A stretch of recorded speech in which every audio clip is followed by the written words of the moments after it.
Hello, people. So I thought it was about time to give everyone an update. Sam and Paul Vanderklay were talking on, I think it was my channel, not sure, uh, or maybe it was Randos United. I forget. And they started talking about how I am not streaming as much as I used to be and not around as much as I used to be. And yeah, and they're like, yeah, he's left the corner and he'll be back. And it's like, left the corner? Have I? Have I really? Because I've actually been doing more of this little corner stuff than I ever have before. In fact, it's becoming almost a full time profession for me. Well, it's really becoming full time now. But a large part of it becoming full time is me um, trying to be prepared and make sure that we're doing what I hope we're doing correctly. Um, so about a year ago, I started a addiction studies certificate to become an addiction counselor. Why? Because I want to be Chad the alcoholic when I grow up. I want I want to actually um, help people uh, recover their lives, and that's what AA does. Now, AA does it in a very specific way for people, but we have a lot of people in our little corner that it has done it for. And this little corner has been, by the way, if anybody's around who has time and wants to come on, it would be nice to have somebody to actually discuss this stuff with, as opposed to just trying to talk out into the ether. I put a link in the chat. Um, and there are people watching. I see you. You are watching. Um, so about a year ago, I started a substance abuse graduate certificate, um, and my professors told me that I really um, should get a master's degree in order to do the types of things that I want to do. Um, so last January, I started. Hey, Emma, if you can jump on, Emma, it would be really nice to have you. The I started my master's of social work, and obviously we do have mental health professionals. Teo, okay, Teo, you should jump on. People are all saying hi. There are people watching. Uh, Emma's at school and she's doing French homework. Well, you should do your homework. Um, yeah, I've been getting blamed for stopping from people from doing their homework lately, um, and I don't want to do that. But so I started my master's of social work. I've also similarly been doing actual real life work. It took a long time to make it happen. But I have been counseling, crisis counselor on Trevor's um, chat line for young people. I have been working at a domestic violence shelter for Catholic Charities. I will be doing actual counseling for a a different shelter here in Los Angeles starting soon.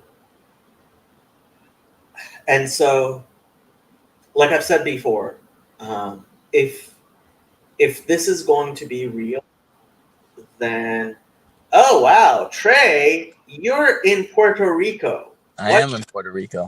What are you doing? What are you doing? I'm waiting for the rain to stop. It's raining at the beach, so I'm just waiting pretty much. It's raining. God wanted our hey Chazi. God wanted the secretary for Charlie's here. So Trey is actually on our board of directors, I know. and I've been playing with the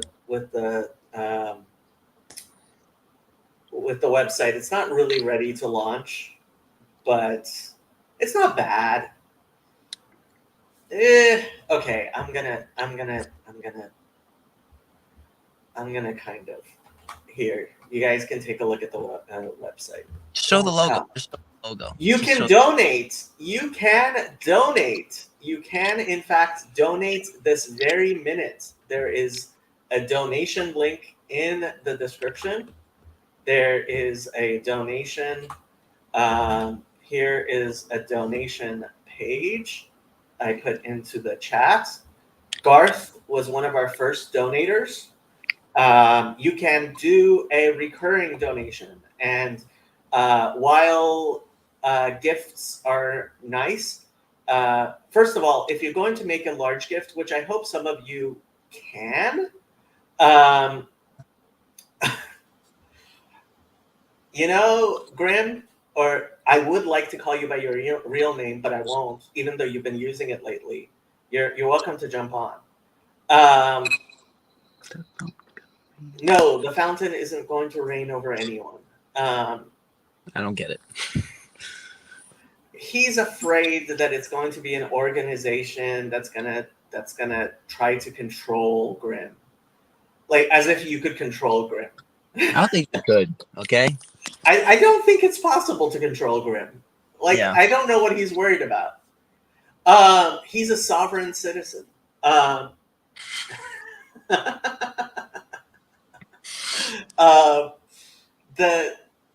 So here, I'll pull up the website, even though the website's not actually ready to go.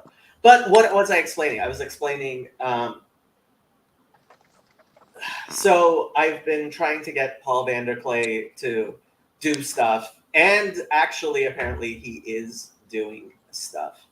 It was a Who song reference. I was just asking for money.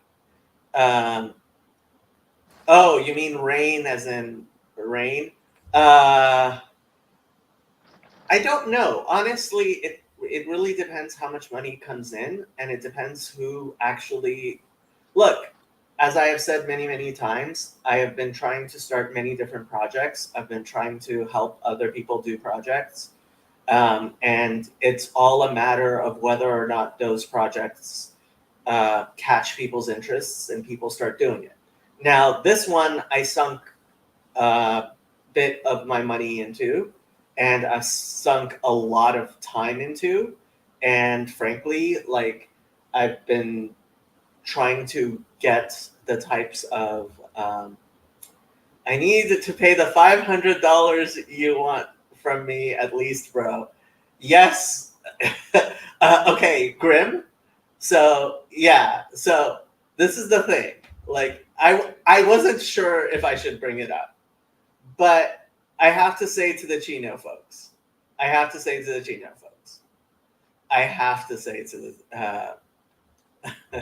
Garth says, throw some money into the fountain. Yeah, throw some money into the fountain. So, look, when Chino was happening, it was obvious somebody was going to have to pay for the campsite. And I paid for the campsite. And it was a little bit over $500, whatever. And I was willing to bite it if nobody stayed at the campsite. Because if nobody stayed at the campsite, guess what? That would have been my campsite, and I would have been staying there over over Chino. And since there were people who were staying at the campsite, and there were more people staying at the campsite than, I mean, that wasn't the only reason, but I would have stayed at the campsite myself if there had been space for me. And it was booked. And supposedly I was going to get paid back. Now, John Van Donk has, in fact, said that he will pay me back for the campsite, because everyone recognizes that the campsite needed to be, afterwards, they realized it needed to be done. But I actually paid for it. And I'm not asking anybody to pay me back for the campsite, because that money was money well spent. I only asked for $25 a pop because I thought Jacob was biting it. I think the fountain should wash away that sin. Yeah, apparently without any, like, even asking me, he like, yeah, I was left holding the bag for the campsite. You had been asking me to pay you back until today. Thanks for noting the change. Grim, if I wanted to ask you to actually pay me back, I would have actually DM'd you and asked you to pay me back. Hello, Teo. Where are you? On a train in Essex. Train That means in nothing to you. Essex. You beat me. That's unfair. It's not quite as fancy as Puerto Rico, but Hold on. Lord Harry lives in Essex. You should, and Guy lives in Essex. I'm pretty sure. Lord who? Lord Harry. Lord Who's that? Harry. He's single celled on my Discord server. Wow, you really like putting that lord over him. You're literally lording over him. I lord his lord. Yes. Yes. It was an investment into access to young men that paid off well. Shame you want the money back after it brought you, Mr. Fats. I have to say, the amount of people who accuse me of, like, taking indecent liberties with young men is actually quite surprising. Like, I get accused of all kinds of. So I told Yosef, how many of those campers spent the night in your apartment? At one point, there were so many people in my apartment that I literally did not have space to sleep on the floor. I myself, like, I could not, like, spread out on the floor myself. My apartment is not very big. There were But 8 very people cozy. that night. Yep, I was one of them. Yep. And Trey was another. Thank you for traveling with C2C today. Thank you for traveling with C2C today. See something that doesn't.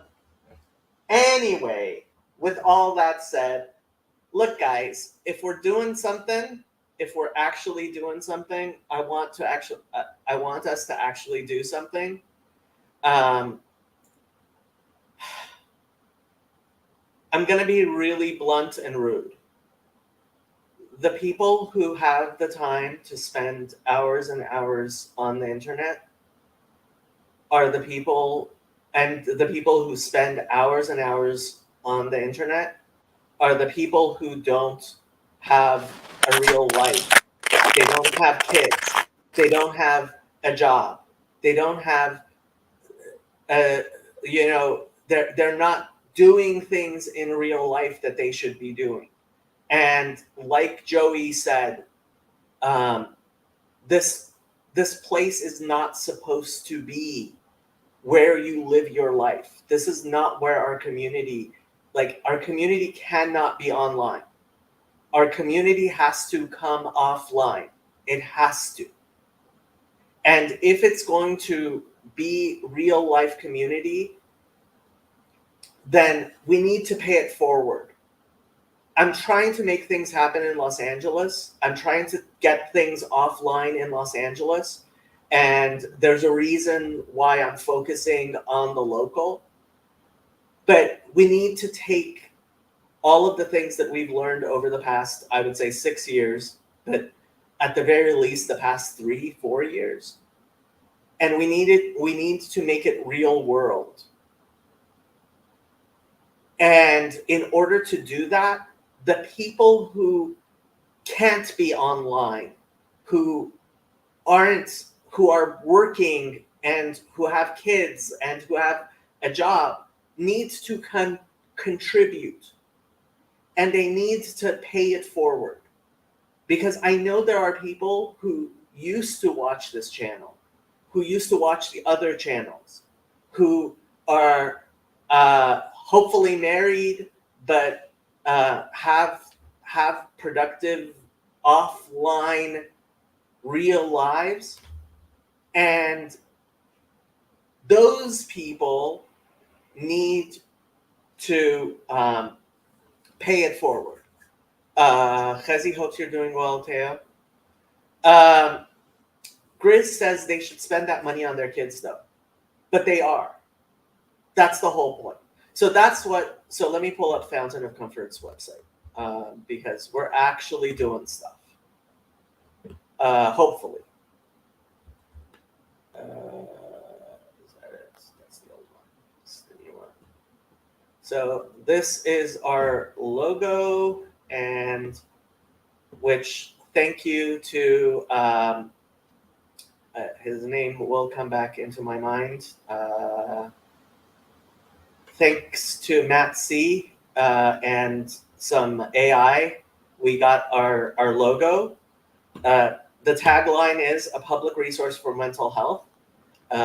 And our current board of directors is Yosef Raisin is the chair. Tim Burkhart is the treasurer.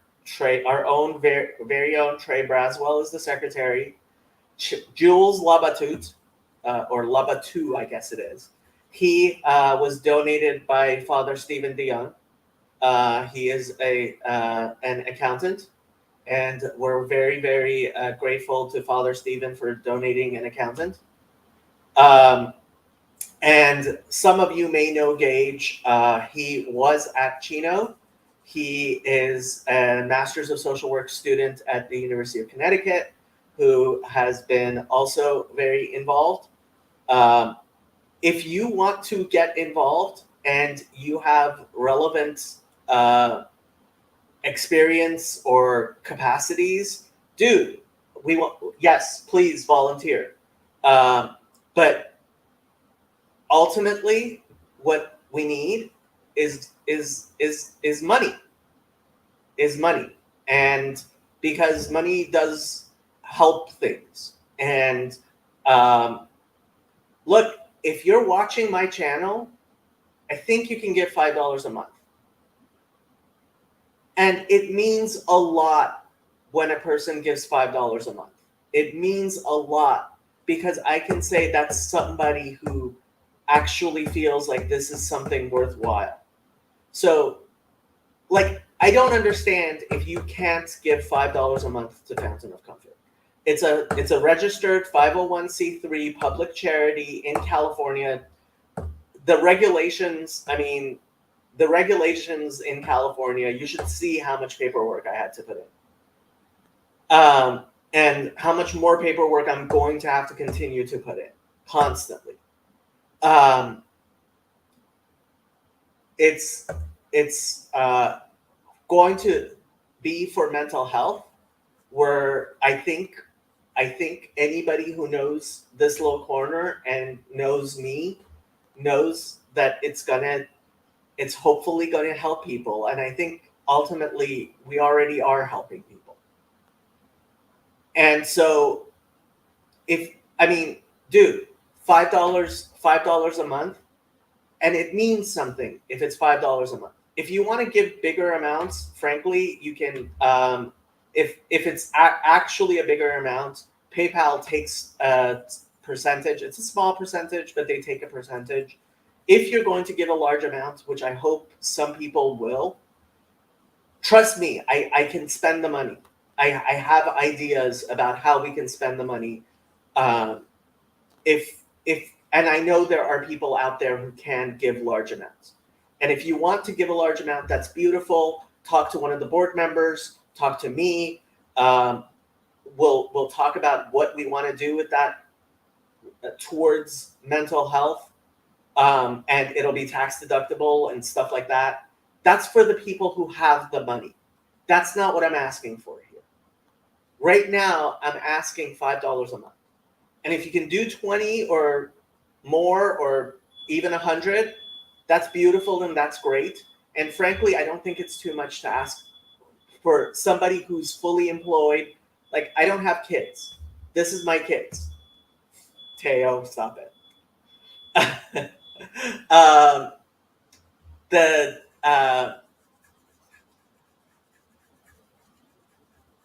I'm definitely putting in more than $100 a month. Let's put it that way. And that's because this is where my heart is.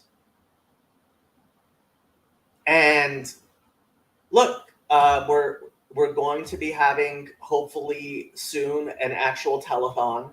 We're going to do a 24-hour live stream with the various members of the board of directors. And if I can get them, I've been trying to ask some of the bigger names in this little corner. If you look on the website, so the Rebbe one of the things the Rebbe said constantly and always is any meeting of two people should benefit a third. This is one of the main teachings that the Rebbe had.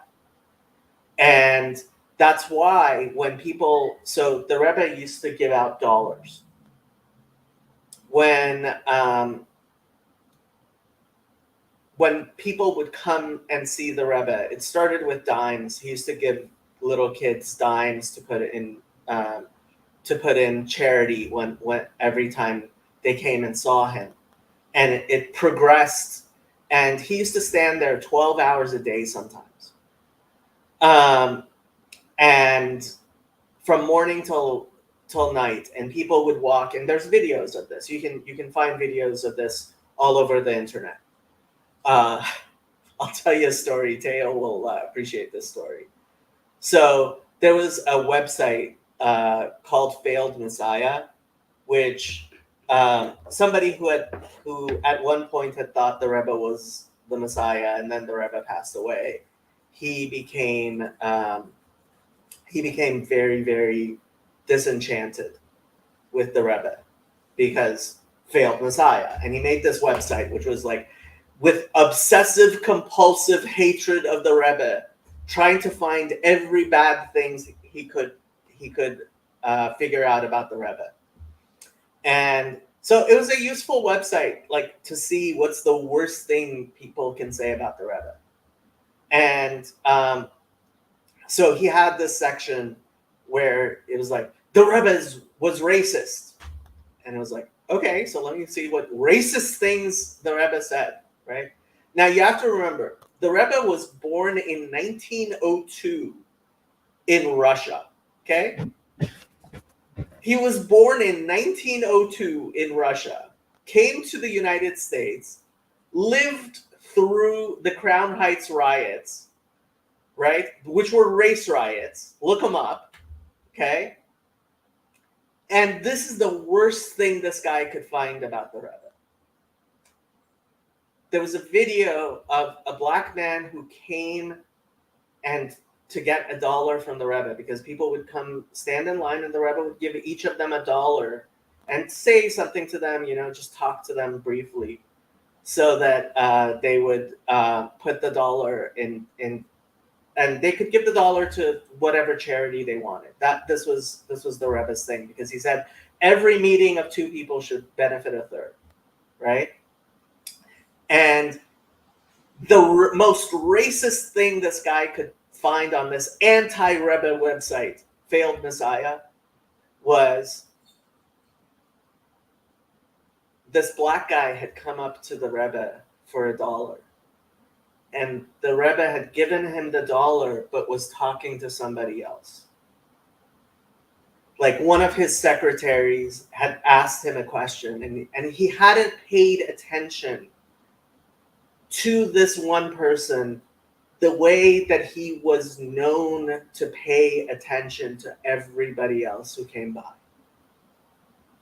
And this was the proof that the Rebbe was a racist.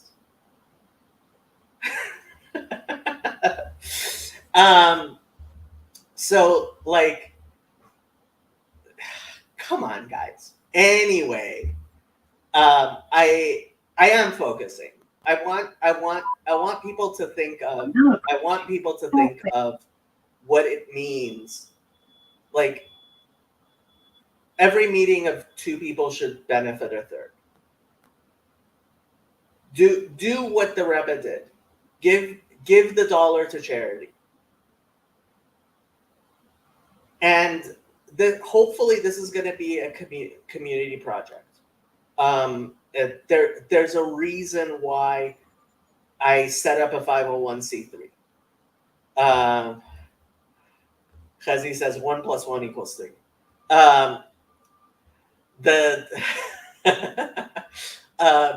No, 1 × 1 = 3. Get the Trinity correctly.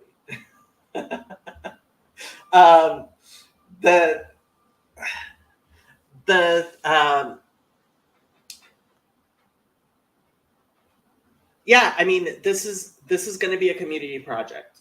And like I told the board of directors members, officially they own everything. They own everything. They could decide, oh, it's been nice knowing you, Jacob. Bye, and take because this is a public charity. It doesn't belong to me. The accounting is going to be public. The everything about it is like the budget is going to be public. Where the money goes, who the money goes to, everything is going to be public, and it's a real charity, and it's a real charity that's devoted to mental health, and to actually. So I'll show you guys the programs we're thinking of now. And the fact is, I mean, until we have money, we don't know what it's going to be. But first of all, at Chino, if you didn't listen to the mental health panel, I highly recommend it, even though the sound was horrible. And look, that panel at Chino is a more valuable contribution to mental health than a lot of the nonprofits that have a lot of money ever make. Listen to Dr. Gary. Listen to what he had to say, and listen to what Sevilla had to say, and what John had to say, and what Ken had to say. And we have real contributions we can make to mental health as a community, to the public, not just our individuals. So the 3 programs, and this is how I have it now. And look, if you don't, so when you go to so here is the PayPal donate page. You can do a one-time donation. You can do a monthly donation. You can do a yearly donation. Honestly, I considered instead of yearly having weekly, and I still might change it because frankly, if you're doing a yearly, you're gonna forget. Just do monthly, please. But I mean, the fees are substantial. The fees, like, out of $5, they take $1. Out of $20, they take $2. Out of $100, they take like $3. So just so you know, if you're going to be giving larger, regular amounts, like, contact us and let's cut out the middlemen, because I don't like wasting money. I'm still Jewish after all. But you can designate what the donation is. General support means unrestricted funds. Public education is, and that's on the website. I mean, so public education, counseling individuals, and professional development. Those are. Let me go back to the website. This is not it. Where's the website? Here's the website. So, I mean, you can read it yourself, but professional development. There's a growing gap between competence in mental health and professional credentialing. Fountain of Comfort aims to help align professional competence with professional credentials. We aim to provide content which educates both the public and professionals with a view of advancing mental health in our communities. We're trying to actually make it so that when you go to, one of the things Paul complained about, and he was absolutely right, is he doesn't send people to marital counseling because it's a recipe for divorce. And it is, because the way marital counseling is currently done is it's not marital counseling, it's divorce counseling. And it's telling you, go live your best life. If there's anything wrong, just ditch the marriage. Staying together for the kids is stupidity. It's like actually helping the profession be a profession. Chad, I would love to have you on. I'm only in favor of mental health treatment if it includes spiritual seeking. I agree with you. And person-to-person care by non-paid professionals. Okay, so this is part of the thing. I think the model is wrong. The idea that the person who's getting help is the one who should be paying for it is just plain wrong. That's a main reason why I think Fountain of Comfort needs to have a model where it's not the people who need the help who are paying for it. It is not the people who need the help who are paying for it. Because the model, the way as it exists, is it incentivizes the professionals to have perpetual patience. It is not a model that is meant for cures. Chad! What up, bitches? Hey, let me just answer Yeah. this question, and then I really would love your thing. Will there be anything that the state of California will prevent from happening in the organization? Hopefully not. I mean, honestly. Like HIPAA laws and stuff? Oh, the HIPAA laws, those are federal. So HIPAA definitely will apply. And I mean, this is one of the things volunteering at Trevor I've figured out is they deliberately avoid professionals. Like they deliberately don't have licensed people working there because they want to avoid some of the laws. And frankly, the laws they want to avoid are some of the laws I think they need to be following, especially mandatory reporting laws, which I was not like the experiences I've had, not like their philosophy goes into what they do. But it's really easy to criticize. It's really easy to say that Trevor is doing things wrong. They have a $30 million a year budget.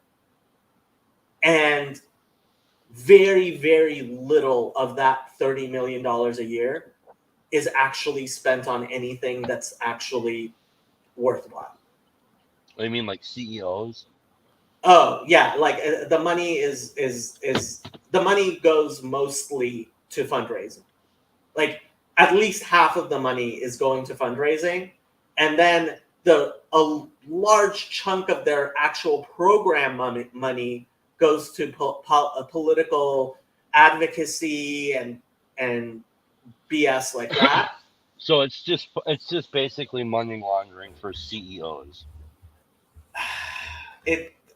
I don't want to be that critical because the fact is they do have their voice and chat line, which is not worthless. It is actually doing work that needs to be done, but it's not being done as well as I wish it would be, and it's certainly not being done by very many professionals. Most of the, like, out of all of the people that I've been in contact with, 0 was a licensed professional. Yeah. And this is the supervisors and stuff. But they're getting 0 paid. licensed. What? But they're getting paid. Oh yeah. Yeah. And That's a big thing, because like you want to be able to find the model that I like is you find people who are willing to put skin in the game because they were once in a particular position where they needed help, and they found help by people who had skin in the game who were not getting paid, but they were getting paid in a different way, which is being paid in like an experience with actual usefulness. And then what happens is those people, it's tough, man, because this model, I'm surprised it works at all where I see it working, but it only works because those people know that their life depends on serving others. right. So So like I've seen this where I live. There's a lot of like halfway houses and sober living facilities and all these kinds of organizations, and they're just bullshit. I mean, we could say that, well, if it saves one life, then it's worth it. It's like, I don't think so. right. Because No, how many okay. people is it distorting? So, okay, so within substance abuse, and this is something that I've been learning a lot over the past year, is there's 2 competing models, and it's very controversial which side you support, which is the peer counseling model, and B, the professional model. And the peer counseling model, which is what you're talking about, people who've been through it, they oftentimes are volunteers. It takes, economically, it's a lot less. It's so much cheaper. It's so much cheaper, and if you're just doing dollars per results, it does so much more good work. Yeah, The but problem- it doesn't raise money very well. It does. It doesn't raise money very well. B, it's not really scalable. It's not something you can pump money into, and like, yeah, so Alcoholics Anonymous says they don't take donations, but guess what? They're getting donations. No, they're not. Yeah, they are. Chad. No, they're not. They are. Show me where they're getting donations. I gave donations to Alcoholics Anonymous because I walked in there. I'm not an alcoholic, and I put a 20 into the bin. You're a guy who went in there to try to prove a point, but like no, Chad, I didn't try to prove a point. Listen, that they don't take any money from anybody other than people who say they're alcoholics, which at that meeting you did. No, I did not. Well, they assumed you did because you put money in the basket. I put money in the basket. I went in there and I said I'm not an alcoholic. I said that quite clearly. Well, then that group is fucked up because like they're not supposed to be doing that. They didn't ask me for the money, Chad. Right. Well, they took your money, so that's fucking stupid. I don't think that's effing stupid. And the fact is, AA places get donated space all the time for stuff. There are people who the idea that AA is not taking any outside help is just false, Chad. I'm sorry, it's just not true. I'm sorry, but you're wrong, Jacob. Anybody can if you can tell me if you can tell me other than the like one guy Jacob or maybe some weirdo like Jacob who decides to put $20 in a basket in a meeting that they're not a member of, then I don't understand where you're saying they get money from. The donated space. They literally will pay lawyers to send thousands of dollars worth of money back to people who send it who aren't members. Chad, donated space. So I don't need you coming on your channel here and discrediting something that I'm Alcoholics not Anonymous discrediting stands on. anything, Chad. Of course you're not, because what you're doing is lying. I'm lying. Yes, you're lying. If you can show me where AA is actually taking money from other people other than you, Chad, then I'll believe you. Chad, Show Chad. me. I Tell me told what you, money. donated Hang on a second. space. Tell I me told you, where donated space. tell me where they're Donated space. tell me where they're taking money from another organization. Donated space. That's not money. And that's not even a common thing. Listen, a Chad, group is you're just no, Chad. Jacob, You're just I've been a wrong. member of Alcoholics Anonymous for I 10 know. years. I know what I'm talking about. You don't, and you're fucked up. And your little organization here is just some fucking scheme to get money out of people so you can make yourself look bigger than what you really are. You need to get your fucking shit straight. Everybody just calm the fuck down. Sounds like. No, fuck this guy. And if anybody's gonna put money into this fucking guy's pocket, you're fucking insane. There you is kidding me?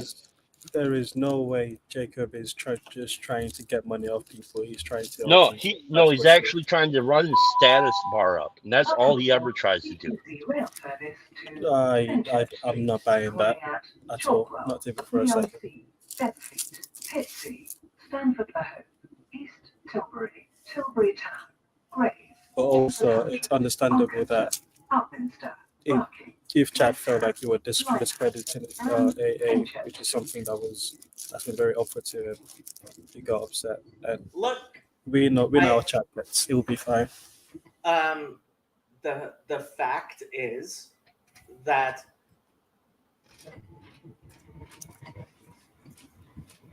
I want there to be truth out there. If you think I'm lying, then what can I tell you? If you think that I'm a liar, there's nothing I can tell you because I'm lying.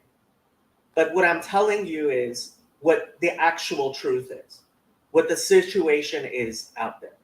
And the situation out there is we have trouble. I have homeless people I walk past every day when I'm okay, Chad. You want to continue like this? I'll Jacob, just ban you from my just- channel. Just ignore it and carry on with what you're saying. Focus, like Trey said. Okay. So back to what I was saying. There are homeless people on the streets, on my street, and like I said, there's the two models. There's the peer model and there's the professional model. And the peer model is doing everything it can. And if the professional model does help actually. If it doesn't help anything at all, then maybe we need to stop spending all the money we're spending on it, because we are spending a lot of money on the professional model. There's no question. There's millions and millions, if not billions of dollars being spent on the professional model. And that money shouldn't be going to waste. And yes, there are grifters. There are definitely grifters. If you think I'm a grifter, don't give me money.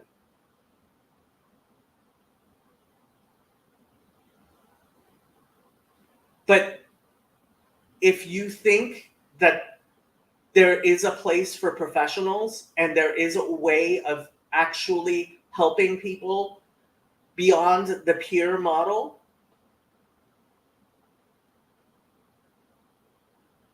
then we have to do what we have to do. And I believe there is a way beyond the peer model. I'm not putting down the peer model.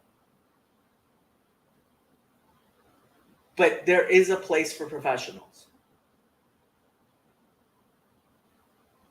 And it has to be done correctly.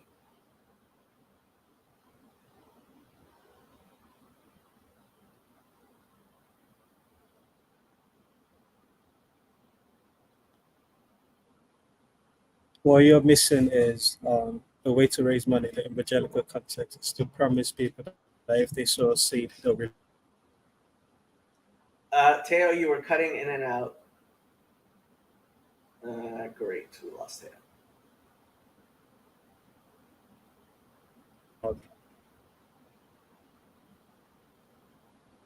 I think what he was saying was we need an accountable way of giving money. And that's what I'm trying to do.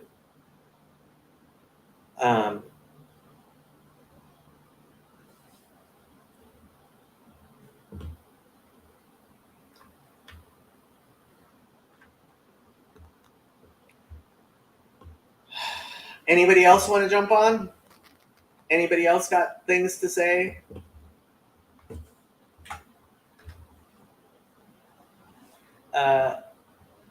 Did you say something, Trey? I can't hear you. Garth is pushing buttons.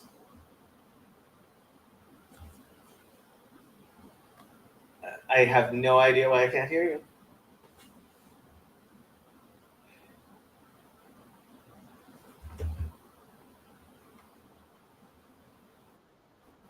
I don't think it's on my side.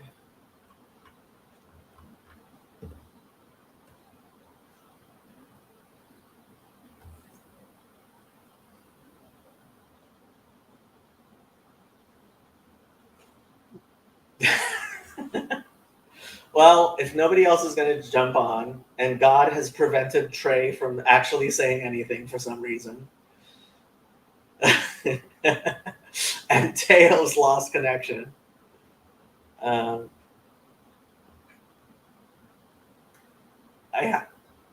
other people hearing?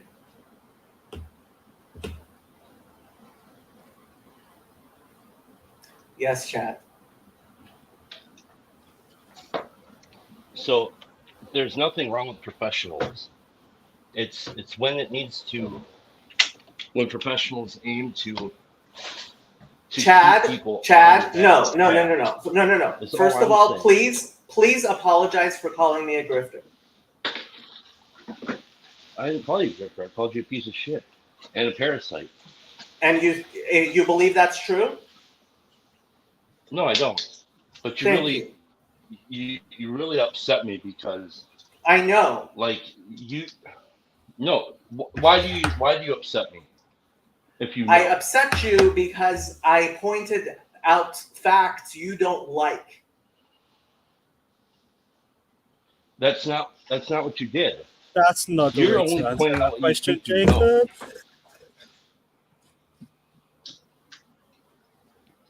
Chad, And like, so it's all I predictable. believe these to be facts. So we have a disagreement about facts. Okay, there, fine. That's fine. I'm okay with that. What you believe to be as a fact is fine. But for you to say this other stuff is ridiculous. What I'm trying to make about professionals is I'm not against professionalism. I'm against professionals that aim to keep people in the grips of professionals. I completely So, agree with you. I came through the pipeline via professionals. Mm-hmm. Okay, so I'm not against it. I've just seen too many professionals want to keep their patients in the professionals' grips, and I agree with you. all while saying like what they believe to be facts, like you just did, and like hindering people's ability to recover in ways that they need to, whether it's from addictions or whatever it is. And so, like, my point is, why do you have to go and put your mouth where it doesn't belong and say some crazy crap about an organization that you really don't know about? Snapping on you, but like, I wanted to come on here and tell you that, but like, man, you really piss me off sometimes, Jake. I realize I piss you off sometimes, and I'm sorry about that, Chad.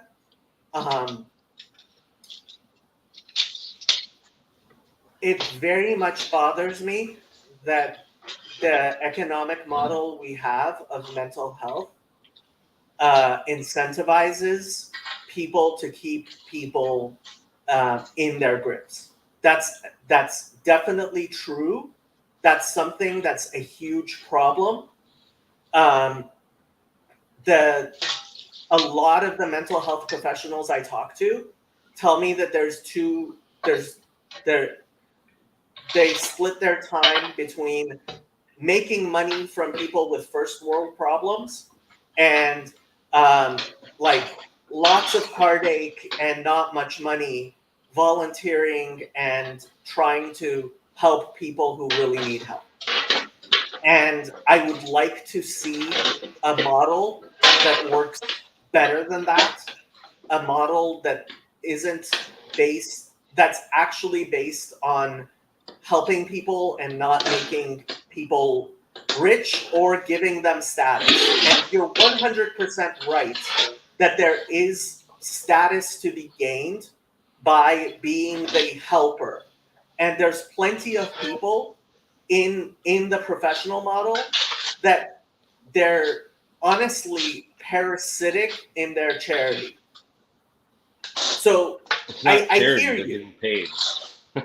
Well, There's yeah, different. a lot of them are, and that's even worse. But some of them aren't even getting paid, and they're doing it because it makes them feel good, and they care more about feeling good than than the people they're trying to help. Like I see that in Trevor all the time with the other volunteers. They're not invested in the other like actually solving the problem. They're Well, you invested can't in listen. being there. Well, that's a big piece of it, because a lot you can't solve people's problems. So there's that. You can help people find solutions or other ways of addressing the problems that they have, but like this is the problem that professionals have. They think that they can solve these people's problems, and you cannot. You You cannot can help say, them. yeah, You can help them. you cannot solve other people's problems. This is actually in one of my textbooks, and I think you'll really appreciate it. Let me find it. So, preoccupation with the addict's problems leads to controlling behavior on the part of the spouse, parent, or significant other. When Beth threw this is my textbook on sexual addiction, but like it's talking about a woman who threw out her husband's porn mags. When Beth threw out her husband's magazines, she was acting like the spouse of the alcoholic who pours booze down the drain. Neither one is effective in controlling addiction. Family members' efforts to control are rooted in the grandiose thinking that they can do something about shaping up the addict. And like that's a powerful, like I screenshot that out of my textbook and I've sent it to lots and lots of people. Yeah, Because you can't control other people. right. What you're talking about there is like addiction 101. I mean, everybody who I know, I mean, everybody knows that. Like, You there's should, anybody yeah. who aims to shield themselves from this stuff is just doomed, because now you're just living in another kind of the same kind of obsession, just in a different form. So I mean, yeah, sometimes if a couple works it out that that's an appropriate thing to do, then sure. But like that in itself is not going to be a so-called, solution to their problem. Right. And the illusion of control, frankly, what I really loved about that quote is it talks about the grandiose thinking. Like, it really is rooted in grandiose thinking that you can control someone else. And you're right, it is Addiction 101. And like, there's a reason why I'm taking the courses that I'm taking, despite the fact that vast majority of them are filled with bullshit, is if you have faith, and honestly it is a matter of faith, if you have faith that our intellectual engagement can actually mean getting things done, making things better, you have to believe that putting in like, and it's an act of faith to believe that me trying will actually make things a little bit better. But at the same time, you have to realize you can't solve people. People aren't puzzles to be solved. People Right. are people. Of course. And anybody who spends time trying to help other alcoholics or addicts or whatever will suddenly, or like pastoring or something, it'll be abundantly clear that that's just a dead end. Yeah. Like, And frankly, this is one of the reasons there's so much burnout among professionals. But I think part of that is the fact we're not using yeah, no kidding. we're not using the effective methods as effective methods. I don't think there's a lot of science. There's so much politicization of mental health that there are things we can tell these things don't work, and we're not doing it. And that's why Jordan Peterson. Look, I think Jordan Peterson uses methods that help. I think that John Vervaeke uses methods that help. I think we have something to offer to the world in terms of actual helpful things. Mm-hmm. Did Yeah, you your listen to the burnout- mental health panel at Chino? Yes, I did. Yeah, I did. What'd you think? It's just, I mean, it's fine. I'm not really interested in the mental health stuff too much. Just because I hear so much of it and I'm just so sick of all of it all the time. It's just, to me, it's like I'm really burnt out on trauma hustlers and all this stuff. That I'm not saying that that's what they are. I'm just saying, like, once I just start hearing, I'm like, I don't need to hear any more of this stuff. And like the burnout rate that you're talking about is like, that's a real thing, especially when people who actually should be engaging in their own recovery are spending time getting paid to be somebody's helper. Like, first of all, the first thing they do is they stop engaging in their own recovery. And then they start to conflate helping other people in their professional life as a way of addressing their own recovery, which is not a good move. Yeah, no, I've been I see seeing that. that So all in the time. California, they're starting to actually license peer counselors as peer counselors, and Yeah, it's like life it. coaches and whatnot. Yeah, I think it's going to be a disaster. It is a disaster. You see it wherever you see it, it's a disaster. It's like that's why I think this is why the idea of doing, like, like, I'm not saying everybody needs to be in a 12-step program, but the reason why a 12-step program helps is because I have to put my own skin in the game. I don't get paid to take somebody through the steps, and let me tell you, it is not always fun. It's quite annoying. I have to deal with contentious people who aren't willing sometimes, and you have to be willing to walk away from those people when they're not willing. So like, it can So be a lot, and it takes a lot of practice. let me tell you about the shelter that I'm working at, which there aren't really very many people there. It's a domestic violence shelter, so like actually substance abuse isn't like the biggest part of it, although obviously there's that too. It used to be a convent, and the nuns used to take women in and help them, and they had this program, and eventually it became a shelter, and they literally ran out of nuns. So back in like the 70s, there were like 200 nuns at the convent. Like where I am is actually a convent, right? And there used to be like 200 nuns there. Like 2 years ago, the last 2 nuns retired, and now it's filled with professionals. And the professionals are nice people who are trying to do good things.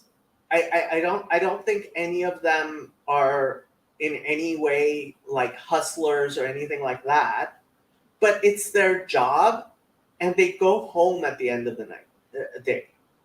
It's their job. They go home. And like, it's just not the same as having a nun who lives there. You know? And so you can, and they're trying to spend money to make the same thing happen. And so we have staff, 3 shifts, 24 hours, right? 3 8-hour shifts makes for 24 hours, and you have overlapping shifts, and there's staff there all the time. But it's not the same as having an effing nun who actually lives there, and this is her life. And it can never be the same, right? And which, like, whenever I go there, and I'm, you know, I'm trying to help out as best I can, and I'm serious. The people there are nice, good people trying to do good work, but they go home at night. And it's not the same as somebody who dedicates their life to it. And I think we have to come up with a different model, a better model of how we're going to make things work today when we don't have nuns, when we don't have, but we do have communities and people who want to help. And I think the traditions in AA, which, yes, they're useful and good traditions of self-sufficiency and trying, like, it's ways of keeping influence out, which is necessary, and making sure to keep AA on track, which is also necessary. And I don't want to, like, I would never want to pervert AA. I really wouldn't. And that's a model that has to be allowed to function. At the same time, I think I hope there's a way of also helping that is from the outside. And yeah, I see the pitfalls, and you're right. And I want to hear the pitfalls. That's why I always want to listen to you, Chad, and to other people. But like, it's funny. I was talking to John Van Donk, and he jokingly said, "I guess we need Calvinist nuns now, right?" And I don't know what to say. Like, are we just gonna give up? Should I just give up on the homeless people I walk past every day? I don't think that's the right answer. I think we lost Chad.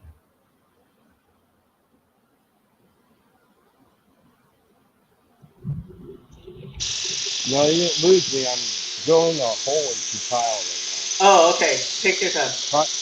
Probably making a lot of noise. No, I think everybody, if you can be useful and you can contribute to us, trying on a solution, and good, that's great. I'm not. I just, my point is that the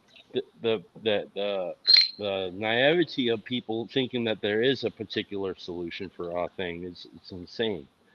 Like, there's always going to be these problems. Yes. It's like, if like you go into, like, OSHA has particular laws that came into place so they can help prevent deaths. But one thing that they found was, no matter what, there's still a minimum of something like 5,000 deaths a year ever since it started.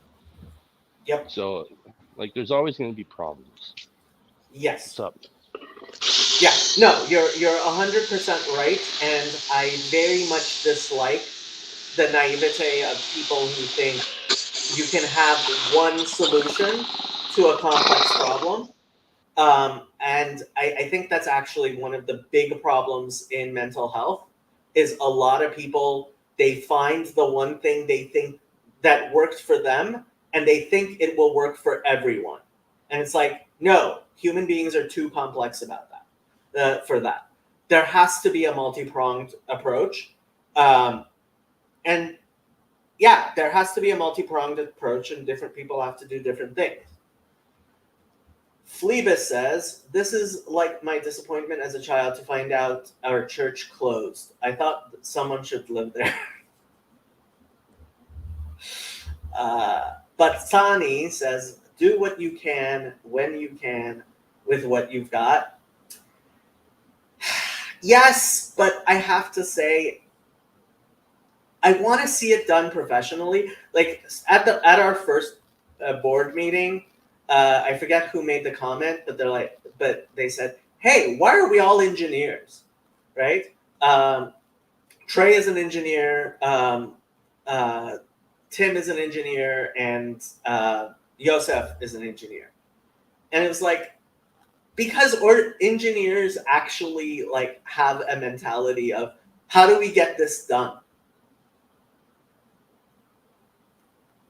And I think you need to have that type of thinking. Like, okay, we have a problem. How do we get this done? Trey, say something. Andre, long time no see. How's it going, guys? How you doing? That's Yeah, his real name? Wow. Yeah. My arms are still sore from working out on Sunday with Good. yeah. And we didn't do much. I think it was it was 45-pound just lifts just like this. And I think honestly it's the first time I've like really done. I did 3 sets of 8. And I think that's what still hurts. Mm-hmm. But we're going again today, and Andrew was suggesting core, like shoulders and back, but my arms are still sore. Yeah.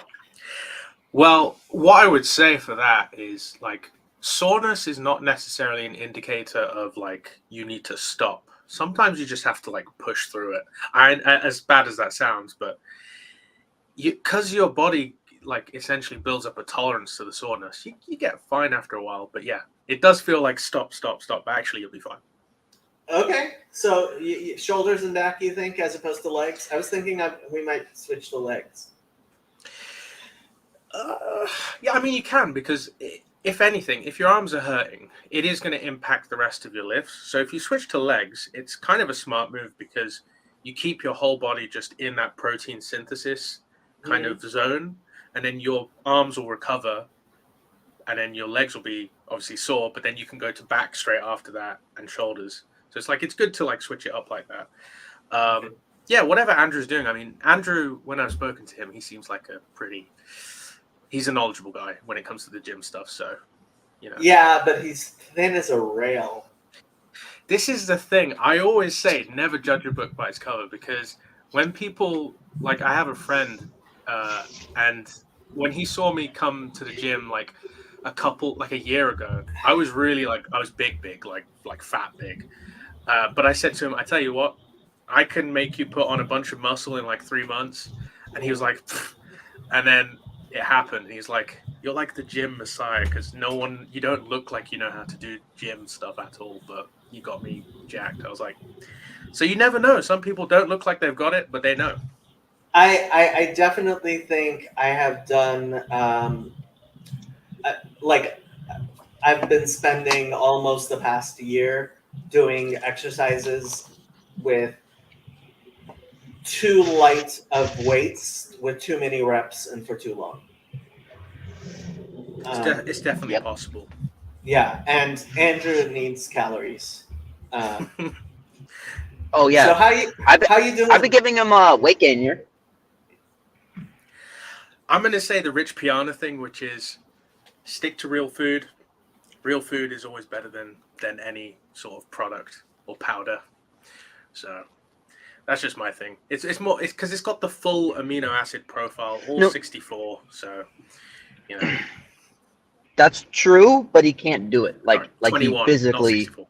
can't eat enough. Yeah, well, that's the thing. Rich Piana also says, how many meals are you eating? Oh, you're eating 4 meals a day? Eat more. You know, you're eating 5 meals a day? Eat 6. You know, so it's that kind of mentality. I have to wonder if he shouldn't just be eating like more just steak. Yeah, I mean, to be honest, yeah, if you're eating just steak and stuff, the thing about steak is it's not as high calorie as people think it is because it's protein. It's dense, but it's like what, maybe 300 calories for a maybe a 2-inch steak. It's when you cook it in the butter and stuff that's what brings up the calories. So I always say to people, like, if you want to bump up the calories, get the fat bumped up. So cook things in like real butter or like real lard, because that's where the calories come from. Yeah. And then obviously the carbs on the side. I mean, I'm an expert on eating. I can tell you what to eat. Me too. So you jumped on. Did you have something to say about Fountain of Comfort? What's the concept? Fountain of Comfort is our new 501c3 charity where we're asking people for money. And it's so it's for public health, public mental health. It's supposed to be a resource. So I don't think I actually went through the 3 things we were talking about. So the 3 things we were talking about was 1, professional development, which is actually getting mental health professionals to be better than they are, and to help the public understand what a good professional does and how they work. Like, if you're ending up going to therapy once a week, every week for 5 years at $150 a session, which plenty of people are, there's something wrong there. Like, there's something seriously wrong there. You should not, unless you're like in a really bad state. And this is one of the things, like, a lot of mental health professionals have been telling me is they become like professional friends to people who just, they don't have friends. It's not like they need therapy. Like, they don't need actual, therapy that's really restructuring their psychology, which therapy can do and should do. And you shouldn't have, your friends shouldn't be doing that. It should be a professional, or what the peer model also works. And actually, that's the second thing. On the website, I called it peer counseling. In the PayPal page, I'm not putting this up. Ta-da! On the website, I called it peer counseling. On the donate page, I called it individual counseling. And individual counseling is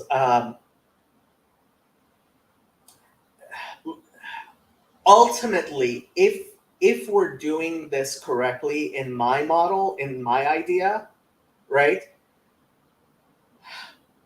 You should have various levels. And there's mental health that the public can help other people stay healthy. Just like going to the gym, you can help me be physically healthy, right? Friends help friends be physically healthy. Friends help friends be mentally healthy. And when you need a doctor, right, it's no longer nutrition advice from a friend. It's no longer physical advice from a friend. It's something where you need surgery. That's when you need professionals. So Emma asks a great question. How should therapists deal with people who don't do their homework? There's a difference. Okay. If somebody's not doing their homework, and yes, if you're going to weekly therapy, the reason for the weekly therapy is you're supposed to be doing homework on in between. And that's why now there's what's called intensive outpatient. And why there does need to actually be real inpatient therapy is if a person really cannot do their homework, then they need to be intensive outpatient, or they need to be inpatient, and that's very, very expensive, and it shouldn't be for the average person. But there are people who need intensive outpatient. The model has to change. Honestly, like, there's the science and of mental health is not where it could be. It's definitely a lot further ahead than where it was even 50 years ago, in many ways. Although I have to say, the politicization of the American Psychological Association has been disastrous. But we know we have enough science that we can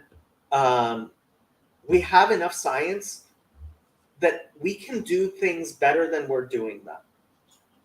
And that's, as opposed to criticizing, that's what I'm trying to do. I'm trying to help make things happen in real life. And look, might I fail? Yes. Might I end up losing all the money I've sunk in and time I've sunk into this? It's possible. I hope not.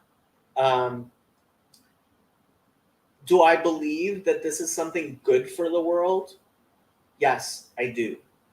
And I think that if you're really, really showing up, if you're really paying attention, Chad, I'm just glad you stick around, despite me being the jerk I am.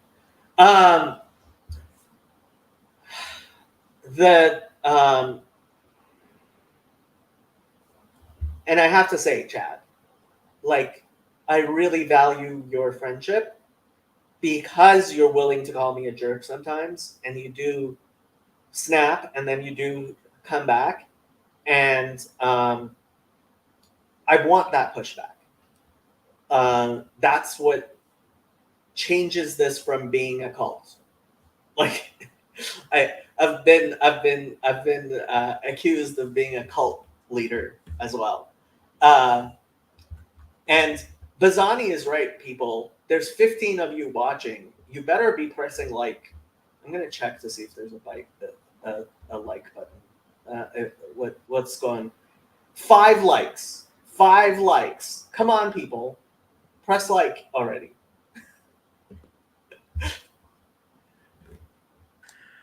Yeah, I actually agree with a lot of what you just said. I think that, like, I've had. So I think, I don't want to sound like I'm being special here, but I think my generation of men is like the first generation of men that just like had that complete atomization of society where it's just completely messed up. Like, we existed in the time in between like the whole social media thing. So we were sort of being molded into this whole like, oh, everybody's on their phone, all that kind of stuff. But we sort of saw what it was like before that as well. So we were the first generation to sort of be broken up by and literally atomized. And I've had friends who've gone to therapy and they've said it's like they don't really help. They don't, because they just don't get it. So Garth pointed this out, and it was amazing to me. He's so right. He said the people who are most motivated to change things seem to be the people who've had real community and seen how important and valuable it is, and now see that it's not. So like the boomers don't understand how much community has been destroyed. And the Gen Zers, right? The Zoomers, they don't understand. They're like, yeah, this is just how the world is. The world is just this shitty. And you're right. I think it's the people who've viewed things as they were and see it completely disintegrating who are the ones who are most motivated to try to go back to I mean, I keep on saying the nuclear family is a nuclear disaster. I 100% agree because, like, I'm going to be biased here because I come from an Indian background, right? So for us, everything is like extended families, right? Same But I thing think it's so with me. true. I'm an immigrant to the United States, so yeah. Yeah. It's like you have aunties and uncles living in the same house. Sometimes it's like 3 families in the same house. And you just buy a bigger house. And everybody's rich because they're all sharing. So it's like, you know, This is my biggest thing about people saying I can't afford to get married. It's like you can't afford not to get married. You might not be able to afford to have children, but if you're living 2 people together, it is so much cheaper. It is so much cheaper to live in groups and it's so much easier to live if you don't have to make each of your meals. I remember when I came to the United States, I was at my cousin's house and he went to grab a microwave meal for himself. And first of all, I had never seen a microwave meal before. Second, I asked, okay, so when's the family getting together for dinner? And he said, oh no, each person just grabs whatever they're going to eat. And I was like, what? He's like, yeah, that's how they do it in America. And I didn't believe him. Like I thought, oh, they must get together for dinner. Like everybody gets together and has dinner together because like your mom makes dinner for the entire family, right? yeah, I think that phenomena is like really apparent. I went to just a gastropub near where I live, and there was a family of possibly like 6, and it was like 4 kids. Every single one of them had a separate iPad, and it was just crazy to look at. I was like, this is like hell. This is hell. Like all of them are eating, looking at their iPad, like just completely zoned in, and the parents are just in the corner, just like, we get 10 minutes of silence. We love this. I'm like, what? This is weird. Yeah. Honestly, look, part of the problem, though, that problem is the fact that we expect parents to kids are constantly supervised, and kids need to learn to play together and not be under the like Jonathan Haidt talks about this constantly. Yeah, and how much of the housing crisis is people living alone? Well, okay, let's separate the housing crisis from the homelessness crisis, because there's a difference between being homeless and having difficulty housing. So what the official term is at-risk homeless. At-risk homeless are people who can't afford their own place.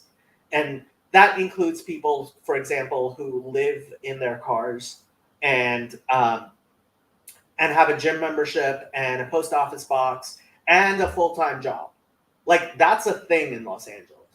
There are people who live in their cars, have a public storage space, have a gym membership, and have full-time jobs and a post office box, and that's how they live because they can't afford rent, because rent is just that crazy. So why are they doing that? Is it just because they want to live in LA, or is it because how Their much jobs of it are in LA, their life is in LA, their family is in LA. Oh, okay. So because the way my brain is perceiving this is like, okay, there's people who are from small cities who want to live in a big city, and they're like, I'll do anything to live in a big city, including living in my car. That's how I'm perceiving it. That is also very true. Yeah, that's I- pretty true as well. That does happen in Los Angeles, especially with people who come here because they want to work in Hollywood. Well, they just want to party. Or look, rent is saving on rent. That's a lot of money. And people have this idea, and some of the what are called at-risk homeless, they will couch surf on people's on with their friends. But frankly, what we need is group homes where like people can actually learn to live with each other. Ish. I mean, is this going to lead to like pod living, like co-shared spaces and stuff like that? Because that to me is a bit like, because that's what I would imagine would happen. Because the landlord's going to be like, okay, well, subletting's pretty good, but what about if I sublet one room? Let me like split half the room so that There are this people who are person- doing that. There are That people to who me are doing seems that. like really apocalyptic. You know? Look, what you ultimately need is a shared philosophy, though. True, I agree. Right? You can have something like that. First of all, I work with the senior population as well, and like we've especially with the people who don't have kids, who are getting to be in their 60s. We do need to start having we need to make old age homes work. And right now they only work for the incredibly wealthy. They're hellholes for the people who aren't healthy. Yeah, I mean, housing crisis. Look, the fact that we end up talking about the mental health crisis, and there is a mental health crisis, is because that's where we're seeing the actual deaths of despair. And once you're talking about dead people, it's like, hello, there's something wrong here, right? Because you can rationalize. It's funny. I'm reading Crime and Punishment again, and he's talking like this is Dostoevsky 150 years ago, 160 years ago. He's talking about the Russian communes, right? And this idea of people living together and like in these secular communes. And it's like, wow, this problem is a lot older than we really realize. Because volitional families are a real thing. And they're not a bad thing. I think that's part of what religion allows you is volitional families. Well, yeah, I mean, that's kind of, it makes me think of monasteries and stuff like that. I mean, that becomes your family, doesn't it? I honestly think a lot of the housing crisis stuff is to do with the fact that there's a lack of places for people who have not so normative approaches to life to go. Like, I don't.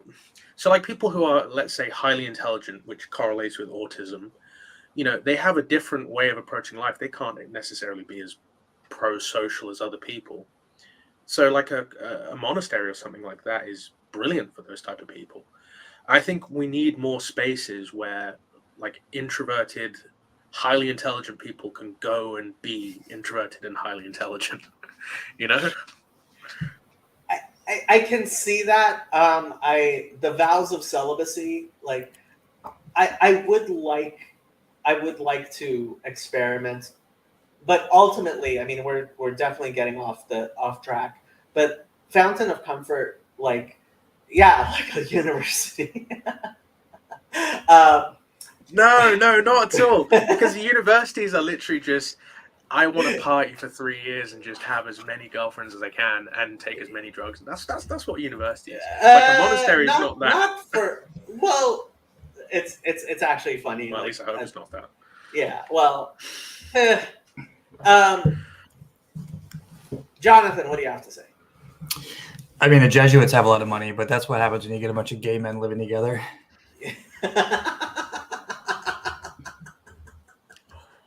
I you know what? I'm gonna agree with you. I think yeah, most of them are gay. Yeah. But actually, you know what? I'm gonna add a caveat to that. If there's a gay person who has strong religious beliefs and there's nowhere else for them to go because they say I actually can't have a relationship with a man, so what do I do? Like Father Seraphim Rose, he was a gay guy and he went into a monastery and now he's one of the most beloved kind of characters, so I don't want to say like, I mean, yeah, they're I mean, a lot of Catholics are kind of gay, but like there's got to be a place. If you're going to have these extremely high morals, then you need to have a place to go where you can sort of control it, I think. So Hey, I like the joke, but everyone's a little bit gay, including you. I don't know. I think there are some And- people and who you are can- 100% straight. Yeah. Straight and narrow. Super straight. Yeah, super straight. And I think we just don't hear anything from them because they're just too busy dealing with their nagging wives or something. I don't know. 100%. Yeah. Where'd Teo go? Just Teo was bounced. going through. You're from Essex or Sussex? I think he was going through there on the train. Oh, I'm Cambridgeshire, so You're in Cambridge. Essex is close though. Okay. Essex is close. It's all pretty close. Yeah, it's all It's a pretty tiny close. island. Compared to America, it's all pretty close, isn't it? Question is, in terms of like housing, I know we're a little far afield of the found and comfort thing, but I jumped on to ask, how are we all going to fit in Israel? Because I don't think the Gaza Strip Come on. is gonna help with that much, or even the West Bank for that matter. Oh, I find that stuff really funny. The Philistines were Greek; they weren't Arabs. Yeah, I mean, well, I have to say, so the three, I have to say, on Sukkot, the Festival of Tabernacles, supposedly all people are going to be able to come if they want to Jerusalem. And I'm guessing, yeah, like when Mashiach comes, like billions of people are going to be coming to Jerusalem. How we're going to deal with that, I have no clue.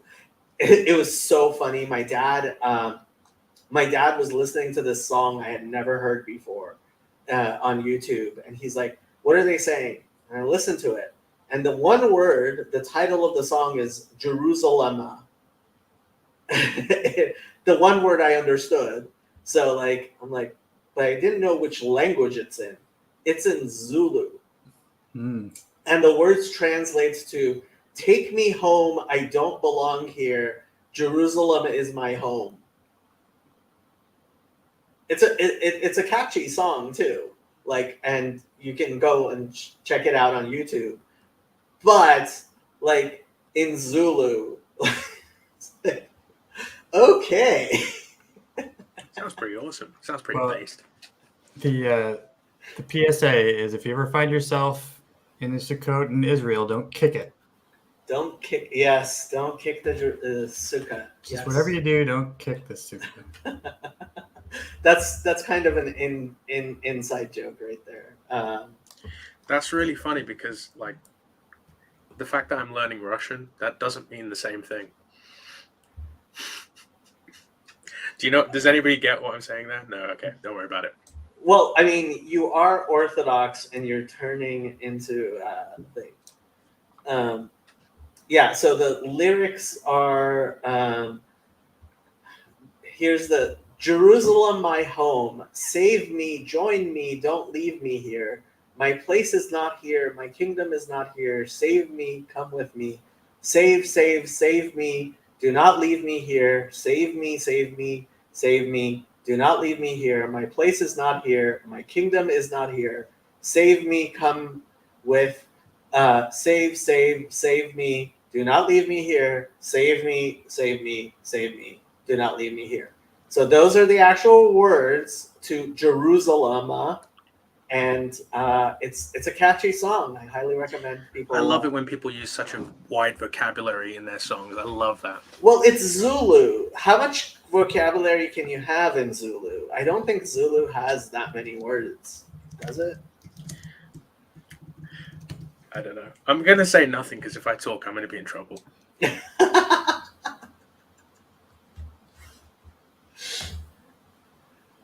Okay, I'm gonna check to see how many people actually contributed, because if people did not contribute, I'm gonna be very, very upset.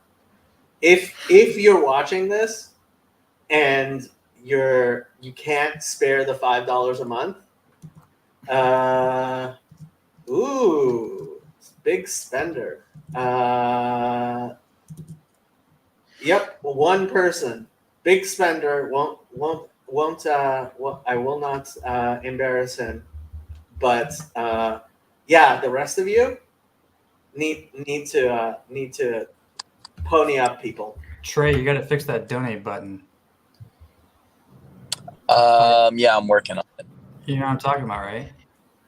Oh, on the page. Yeah, like it's kind of wonky with switching to the clickable.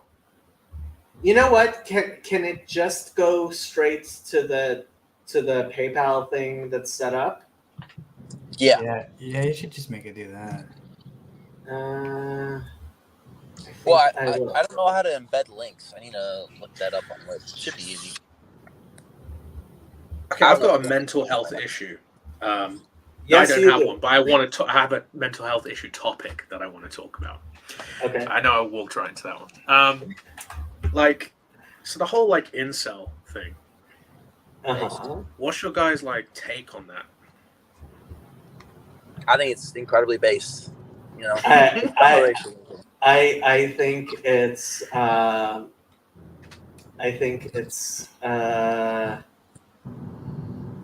yeah, I don't know how to make this happen. I think okay, maybe later. I thought it would be easy to make the, Because I think fix that it. is the mental health issue of this generation. Okay. That's going to be the big one.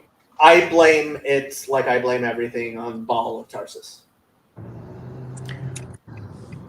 okay, Great. let's just skip that over. Right, skip it because it's not gonna go anywhere good, and go back to a normal conversation. Just try to fight. Okay, well, I just would men, say- then. There is a Christian acceptance of people not getting married, which is No. unbiblical. Hey, wait, Jacob. When was polyamory outlawed in Judaism? Just a quick question. 1,000 years ago. Oh, okay. When did the Christians do it? 2,000 years ago. Oh, okay. Anyways, we both got What? sexual problems. Moving on back to the No, we actually don't. Well, you could kind of think of it as two opposites, right? It's one's give me all the wives, and the other one's and no wives for me, please. One man, one wife has always been the biblical standard. True and factual. No, it's because of Judaism that made it so Islam had multiple wives. Okay, you guys. No, you're just plain No, wrong, That's all Trey. true. I agree with that. You're just plain wrong, Trey. The biblical standard has always been one man, one wife. There is not a single example of marriage in the Bible where one man is married to more than one woman that is not explicitly a disaster. What about concubines? I am not aware of any multiple marriages in the Bible that is not explicitly an example of a disaster. It is a disaster every time. True. Every single time. It is Why does giving. God It is say, "I would telling give you it more is a bad wives if you idea. wanted them"? To What? Solomon. Why does God say to Solomon, "If you wanted more wives, I would give them to you"? Or is it David or Solomon? I can't remember. He says to one of them. Knock is for girls. I don't. No. But that's where all the stuff is happening, though. Maybe that's why. Well, Christians okay, use- yeah, you have to recognize that we don't view Nach as the same level of revelation.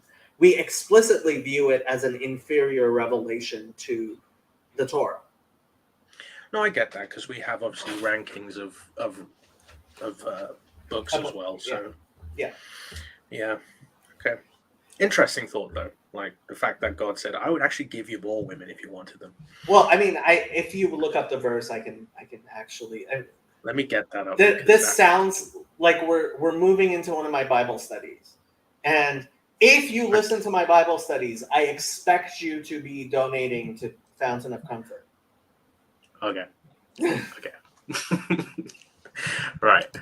I think the incel thing, that's going to be a big mental health thing. I think also like the prevalence of autism is going up and up and up because like people are getting married later, and also I actually think that like more and more intelligent people are getting married to each other. Like that, like the intelligent people are just breeding with the intelligent, and I think it's giving them like really, really intelligent babies, and they're getting more autistic too. I think that's another thing. Huh. Tell me, like, I've heard of incels.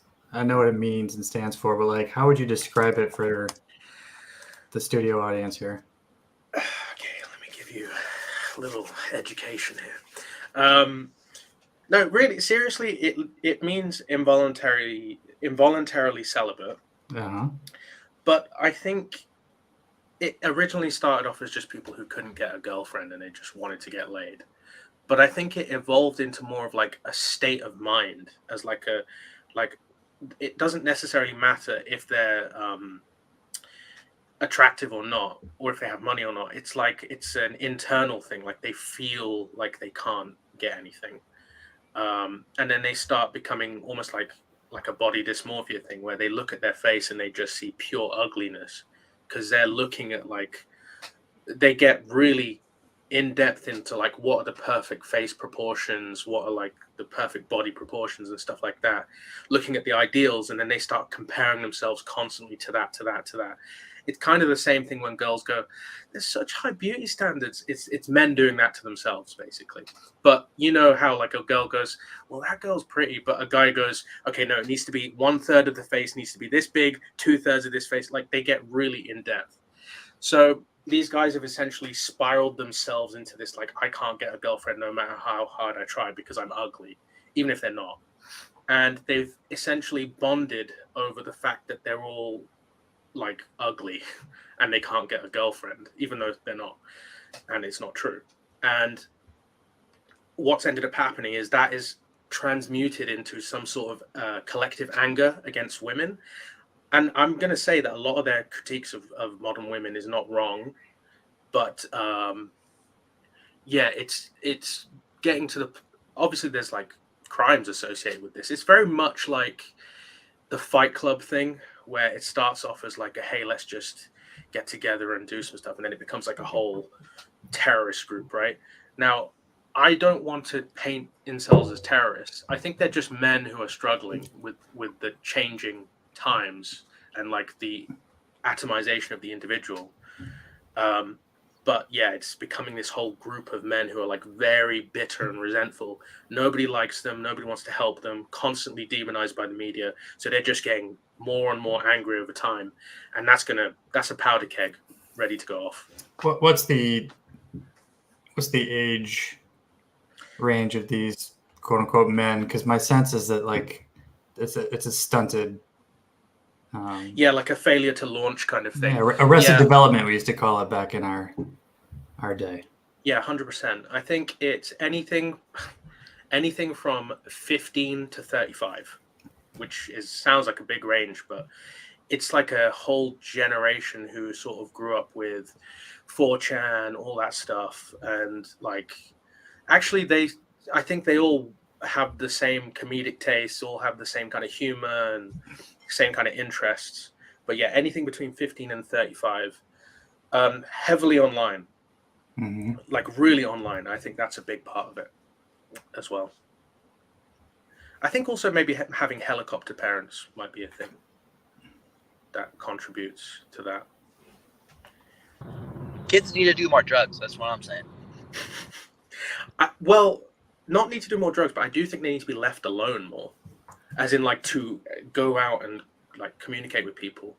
I think what you find with a lot of these guys is they say that my parents stopped me from going to see people when I was young, and then they're sort of like trying to claw back that like lost youth for the rest of their life. They're thinking like, oh, I've basically lost all that time, and I'm never going to get it back. I've basically ruined everything. I think there's a lot of that sentiment in there. And then there's just like an all-out sentiment of like, it's not fair because men used to get married and I can't get married. I think that's the big one. But they give up. Like they don't even try. They're not even really trying now. Some of them, well, yeah. I think what they do is they end up like looking at too many statistics. And, you know, a lot of these statistics aren't necessarily wrong, but they're not factoring in, because these guys are kind of autistic. They're not factoring in that human nature is like kind of weird. It doesn't go by statistics.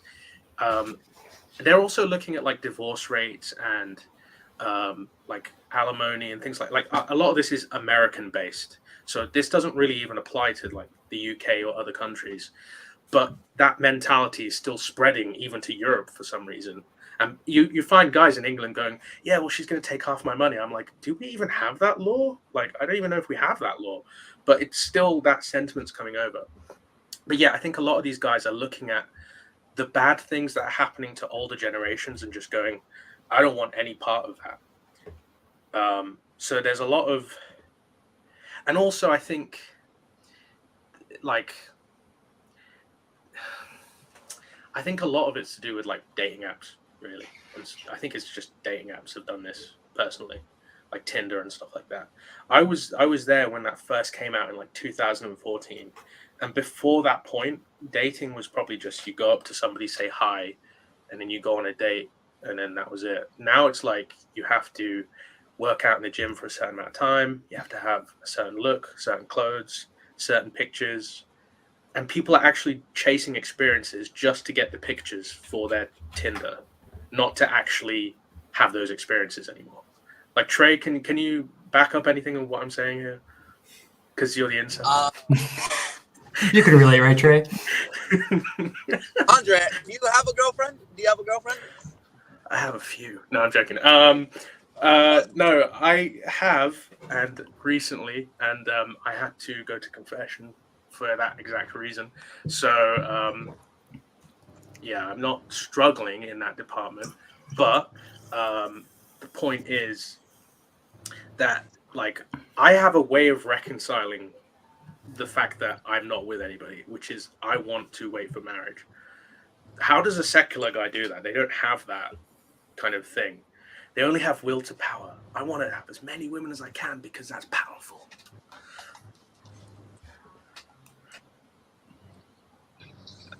I don't know who would ever say that. I don't know who would ever agree with that.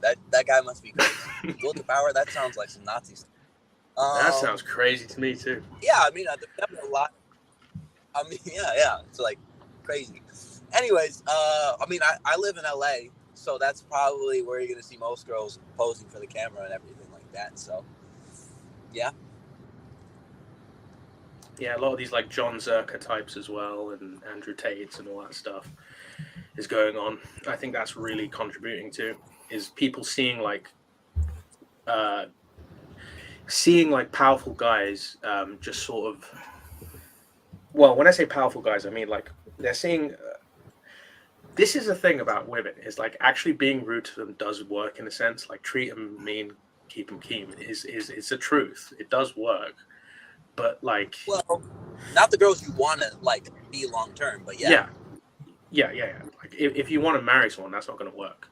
Marriage is like obviously, Father Josiah Trentham says that marriage is consecrated friendship, but that is so bad. That's terrible. Don't ever listen. I had a feeling you were going to say something about that. Just can you not say something like that for just a second? Just a second. Okay. I know we don't need to go into the theology of that right now. Okay. The point is that the way that you game a girl when you're not married, that you're not looking to marry is so different from the way that you game a girl that you want to actually marry. When I say game, I mean just courtship. Courtship is different depending on what the end goal is. I don't think that's true. I think the game's the same. It's just the rules you follow. I don't know about that. I think there's certain things where it's like if you're just going to have a bit of fun, I think it's different from if you're going to try and marry someone. The dynamics are the same. I think the initial dynamics are, because you have to stoke that initial thing. But I think it's different after that, because the end goal is like so different. And I think, wait, what were we even talking about? What was the point of this again?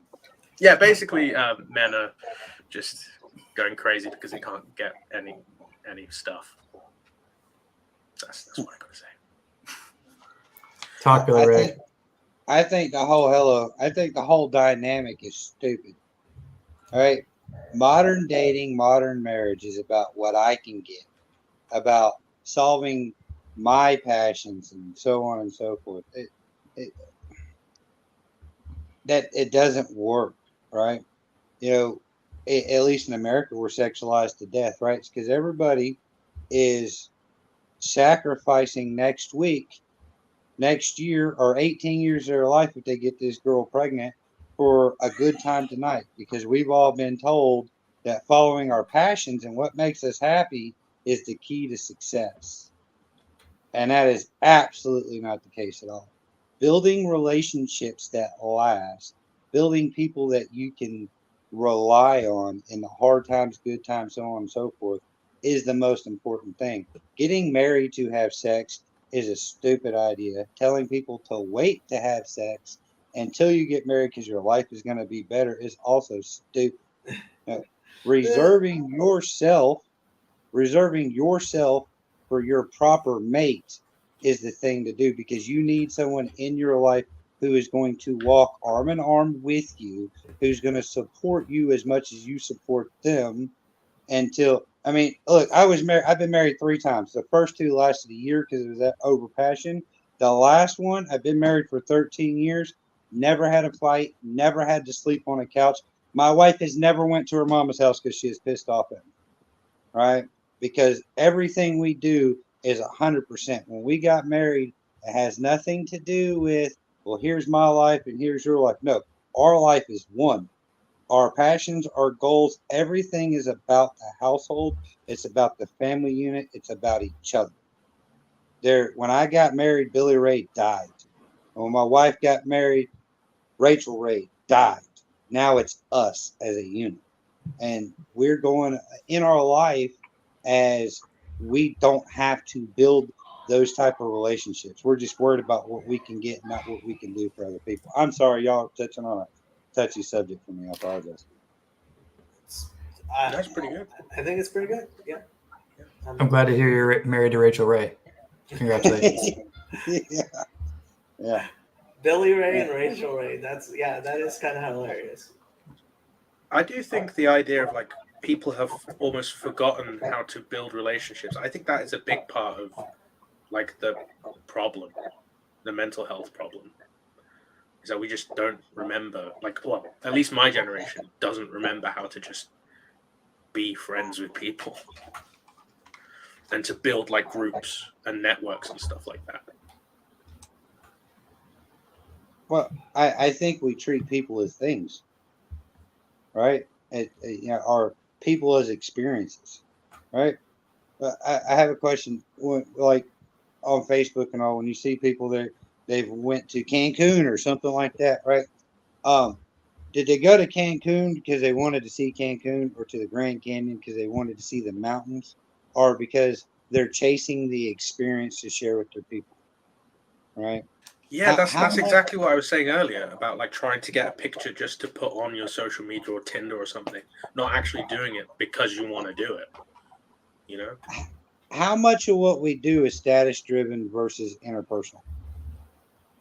And well, the other thing is I don't think that anything should be driven interpersonal after you're married. After you grow up and you bring on more responsibilities onto yourself, then the interpersonal isn't there anymore, in my opinion. In my opinion, it's if you choose not to get married, then you're going to have lifelong partners you know, of whatever sex they are, maybe not sexual, that you're going to share your life with. Right?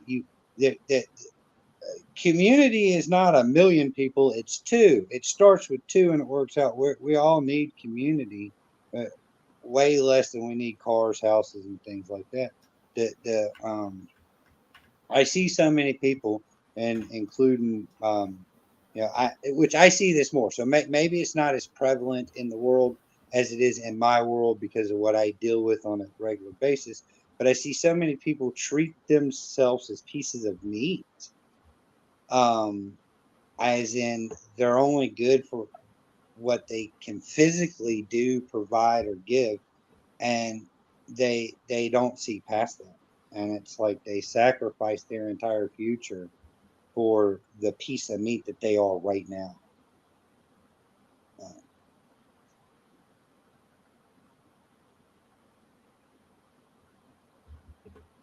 I'm done. I don't really know what else to say. Okay, I fixed the what you call it, the donate button on the webpage. That was the important thing, right? Wait, Okay. Andre, I want to understand the story. How did you send 2 girls to confession? That's kind of a baller move. No, I didn't send anybody to confession. I sent myself to confession. Okay, No, I no, have to there's go. nothing to do with that. Don't worry about that. Jonathan can keep this going as long as he likes, or whatever, and then I will talk to you guys later. But Billy, I actually would like you to talk about Fountain of Comfort. So, talk to you later. Yeah, is this finished now, or is it still live? Oh. No, we're still live. Oh, okay. Yeah, no, I didn't send anybody to confession. You're just humble. Myself. You're humble bragging. I'm just playing. No, I'm just I kidding. thought you were baptized. I thought you were a good boy. I am. I actually didn't do anything. The reason I went to confession is because I had a little wobble, but nothing happened. So, but the point is, right? That was not the point. That was not the point I was trying to Okay, make. yeah, I'm not depressed. I don't know. I just didn't know you feel like that. You know? The point I was trying to make is that, like, yeah, everybody's just kind of got that, like, fast food kind of thing going on, like where everything's just like social media stuff, and it's like nobody knows how to build anything that lasts anymore. So I think we've just forgotten how to do that because everything's so plastic now. Even like the things you buy don't last. Everything's got planned obsolescence, and it feels like even relationships have like planned obsolescence built into them now. It's like, oh, I'm going to be a friend for like a couple of months, and then when I'm like bored with you, I'll go and I don't know. It's gonna fizzle out or something. You know what I mean? I'm gonna have a take. I think women really want to build something. That's something I've been noticing more and more and more. They want to build something. I think there are women who want to build stuff. Like, yeah, I mean, I would say like I think it's like the majority of women want to build stuff long term. I don't know. I mean, like, it depends what age range you're talking in, because you have to remember, like, biological clocks really play into this as well. Like, the time you should be having children is probably like 21 to 27, like, or 30. Like, that's really basically throughout your 20s. That's like the time you should probably be having children. And then 30s onwards, you should probably be looking after them. That's just my opinion, but I think that's probably like the best time, scientifically speaking.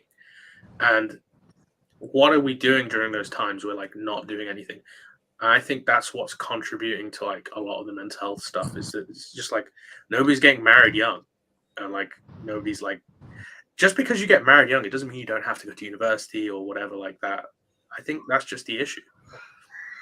You know what I mean? People think that if you get married that you have to miss out on stuff. Or that you're going to... You do. Well, I mean, the stuff that you're going to miss out on is probably not beneficial to you anyway. Like, who needs to be, like, drinking and taking drugs, like, anyway? You can still do that when you're married, I promise. Well, there is that too. In fact, you've even got a partner if you want to do that. So it probably enhances the experience. But the point is, that's not very Christian of me. I apologize. The point is that like you probably don't need to do that stuff anyway. Like, and you're talking about shrooms and stuff. Like, that's crazy to me. I feel like that's so normalized in like guys who are younger than 25. Hypothetically. Trey, you're not That's- even in Puerto Rico.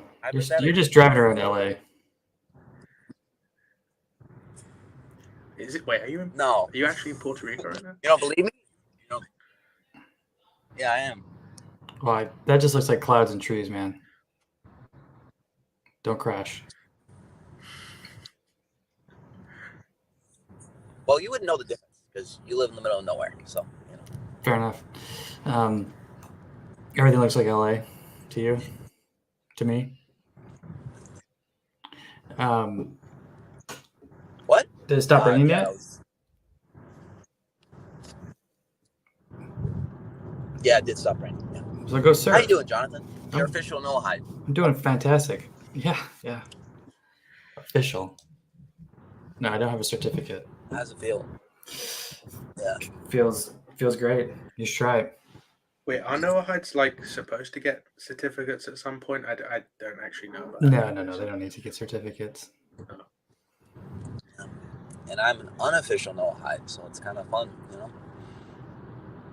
Certified Noah Hyde. Sounds like a mixtape. Dropping this summer. Next summer, actually. Certified Noah Hyde. Certified Noah Hyde. JJ. Do you like that? You like that track that I dropped in the Discord? The metal one, yeah, that was sick. What was that like? Was that you in a band, or was it just you? Or... No, that was just me playing around with a recording of another band. I'll send you the link to it. Oh, do you like have a studio or something at home? Or... Oh, I mean, just like a home studio. Yeah, it's not very sophisticated. It's mostly my computer. Sweet. Yeah, it sounded like a beat down hardcore kind of thing. It's like a down tempo kind of thing going on there. Yeah, I like that stuff too. Recently been getting back into sort of the crust punk kind of stuff and like the black metal kind of stuff, which is again not very good, but they got some great riffs. I'm not gonna lie, some great riffs. Mm-hmm. You listen to Death Grips? I do actually. I mean, they've got a couple great songs. Hey, they've got some very weird album covers. I'll say that. Illegal album covers. Yeah. Yep. Yeah, man. Yeah, I don't know. I mean, like right now, Celtic Frost is on the list. Discharge. Like one of the guys from my town is like a very influential guitarist from like the 80s who sort of helped invent thrash metal, and like met with like Metallica and stuff like that back in the day when it was like the 80s. So where I'm from specifically has a really big history of like just punk music in general. It's kind of dying out now because we have a huge part of the population that is just like basically foreign and they just don't get it. But there used to be a massive punk scene here and like deathcore scene and metalcore scene back in like the early 2010s when everybody had like that emo hair flipping. Oh man, it was good. Good times. I got a video to send to you. Did you ever the Orthodox video titled "Death to Christ" or "Death"? Something like that. I don't think I've ever heard that before. Death to the world, you mean? Oh, Death to the World. Yeah. Yeah, I don't think they would say death to Christ. No, that sounds more like a Noah Hyde thing. No, I'm joking. Yeah, Death to the World is great. I love that. In fact, they have some stickers and stuff, and I think I might just put a couple around. You know, they're focused on the Memento Mori thing because, let's face it, all metal, all of it comes from Catholicism. the Catholic, the Gothic tradition, that's where metal comes from. And it's like, if even black metal, which is supposed to be like satanic and stuff, it's literally just Christianity in reverse. Yeah, it's 'Cause just it's it's kind of spiritual. it's a LARP, right? It's a huge love. And the thing is, I think listening to black metal made me more Catholic, like made me into a Christian. I know that sounds weird, but if I had never listened to Black Sabbath as a kid, I would never be an Orthodox Christian. Because it was the one thing that made me an outcast from everybody else I knew. Yeah, it's like Lord of the Rings for Christianity, right? Like it introduces you to that world. Yeah, exactly. And I liked Lord of the Rings and you know, The Lion, the Witch, and the Wardrobe, all that kind of stuff growing up. So I think I just had those influences already, and those things are like overtly pro-Christian, like Lord of the Rings and, you know, the Chronicles of Narnia. All that stuff is so Christian.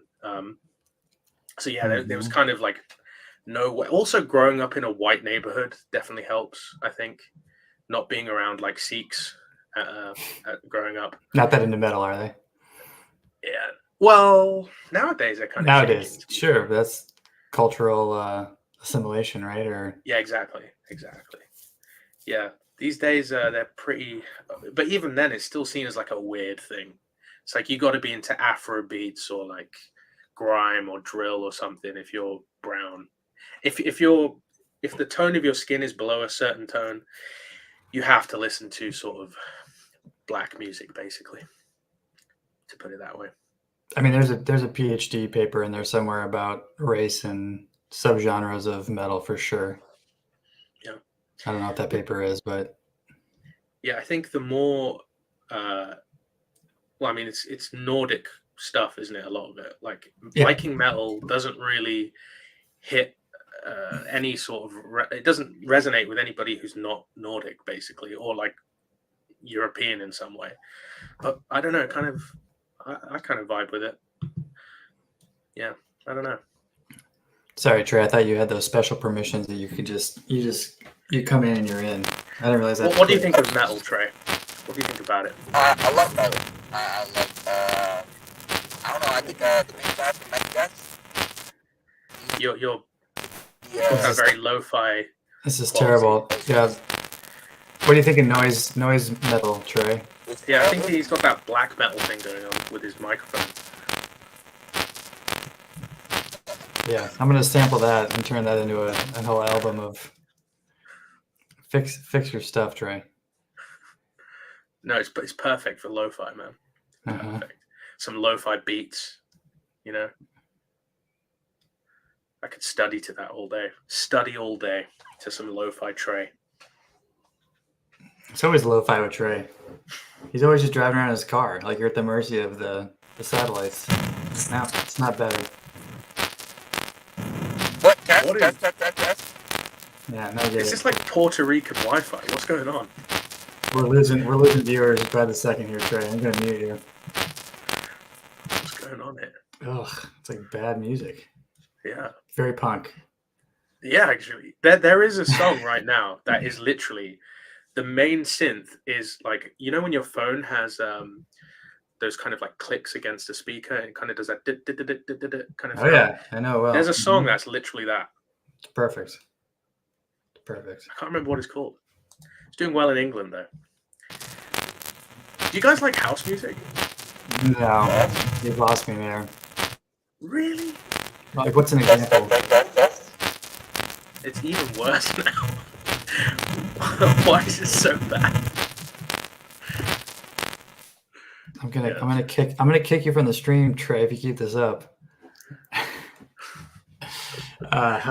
Yeah, like what's like Daft Punk, like early Daft Punk? What's? Nah. So my era of house is like 2013 to 2016. Okay. UK house. I guess when people think of house, I guess they think of like Daft Punk and stuff like that. Nowadays though, it's more like Fisher or like I don't know who else would be like a big guy right now. MK. Yeah, I mean MK's an American. Surely you guys know MK. Second City, Blonde. No, I don't know. no, not really with the house stuff. I mean, I listened to. I listened to Burial. When that Burial is very OG, like UK yeah, stuff. that's a little older now. Yeah, but I'm not hip to the new stuff.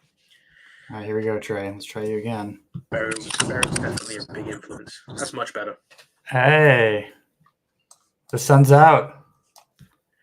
Is it working? Sun's out, guns out. Yeah. Woo! So, Andre, how did you become Orthodox? I'm curious about that. Oh man, sometimes I look at it and I'm like, I don't even know, because it's so weird. Like when I think about it, it's like it doesn't even make sense. But I love that. I love the fact that it doesn't make sense. Started off as like in a evangelical Pentecostal church growing up. But half, like the rest of my family is not Christian at all.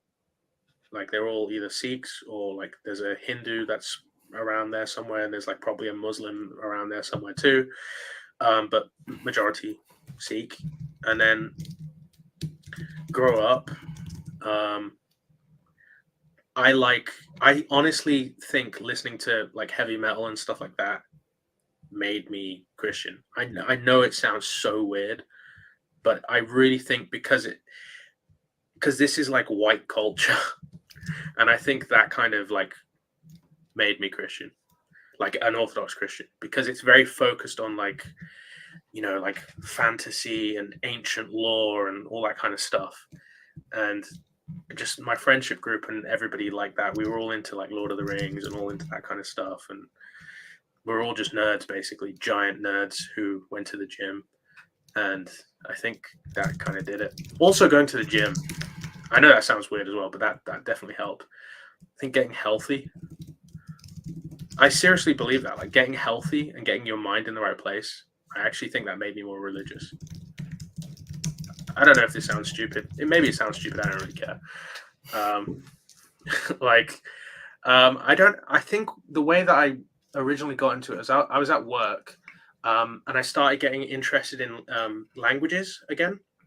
And I just asked myself the question, like, why don't I just look into the languages that the Bible was written in? Started looking into Greek, and then I found out about like Aramaic, and I was like, oh, I heard that before, but like from Passion of the Christ. But I was like, I don't actually know like what Aramaic is and like how it relates to Arabic and stuff like that. Started looking into that, and then I stumbled across the Assyrian Church of the East. And then I started listening to that, and I was like, whoa, this sounds like basically the Quran, the way they're chanting it. And I'm like, wait, so there's Christians who did this before Islam? And I was like, whoa, so like there's like a whole section of religion that I've never even heard of before, and it's literally Christian.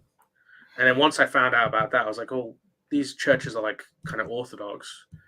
And I just started looking into all the other different Orthodox stuff. Worked my way from the Assyrian Church of the East west to Byzantium. And then from there, it was kind of a wrap. If that even makes sense. I don't know. It does. Lord works in mysterious ways, as they say. Yeah.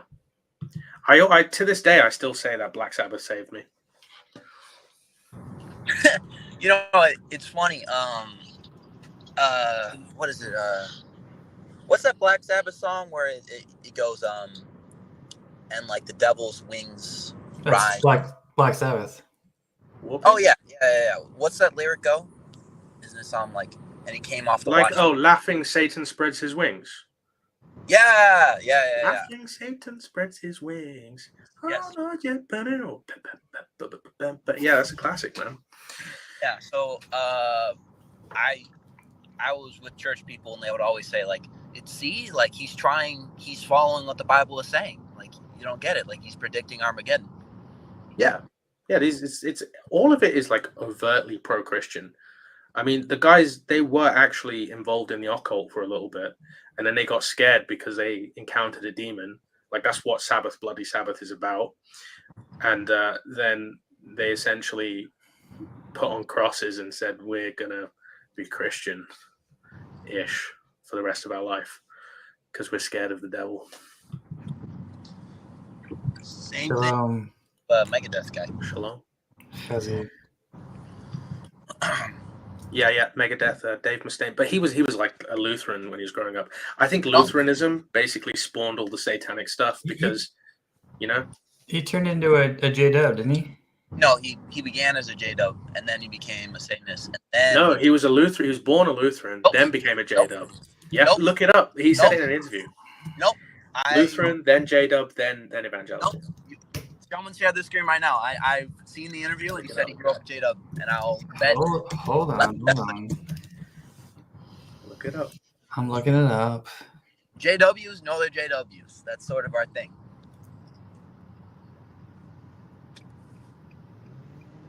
He was raised as a J-Dub.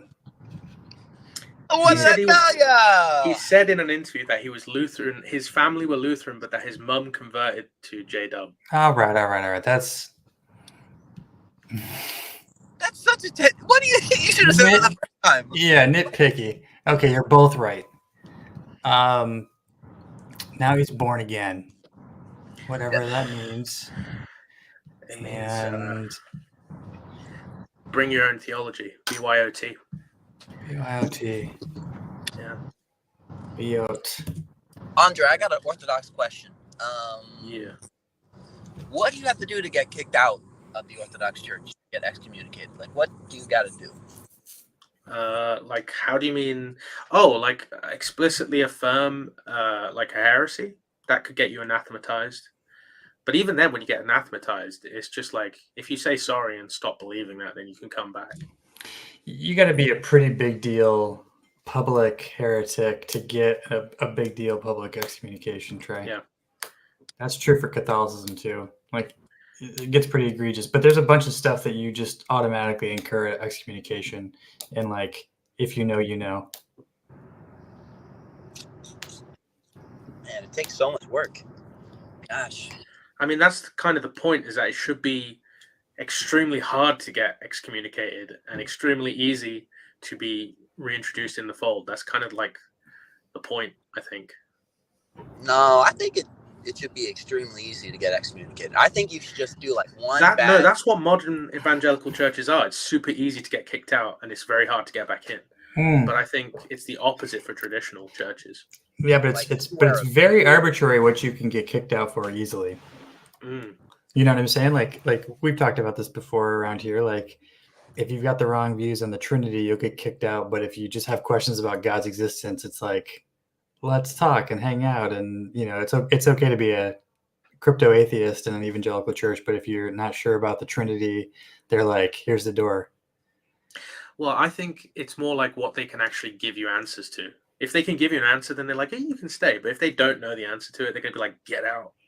We don't want anybody asking questions like that, because I think it's an ego thing. The pastor feels like he has to know the most. So he's like, and I've seen this before. I'm not just making this up. The pastor feels like he has to know the most. So if you ask a question that a pastor can't answer, you're automatically on his bad side, and he's going to start trying to push you to the corner as much as possible. We actually got excommunicated from a church. Like, my family got excommunicated from a Pentecostal church in particular, which doesn't really count because we can just go to a different Pentecostal church and it's fine in the same group of Pentecostal churches. So be right back. Yeah, no worries, man. But yeah, like, essentially, I think what happens is if you ask a question that they don't like, so for instance, let's say you're in a Pentecostal church and you say to them, hey, can you like lose your salvation? And if you say anything other than no, they're going to have a problem with you. You know what I mean? Yeah, I never understood like the whole once saved, always saved. It doesn't make sense. Like, I was in a Bible study. It's not in there. Galatians, it's not. I mean, seriously, there's Galatians is kind of difficult. No, but then there's parts where it says like you can fall away from the faith. No, but it says if you leave, I never knew you. Isn't that in James? No. That's in the Gospels where it says like on the day of the Lord that people are going to say, Lord, Lord. who are Lord, Lord, we cast out demons in your name, and he's going to say, "Get away from me, I never knew you."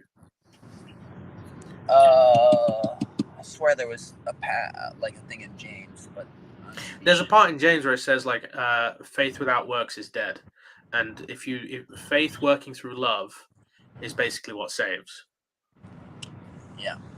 So it's like, it's literally the opposite of what every Protestant Christian says, which is that like you don't have to work in some sense.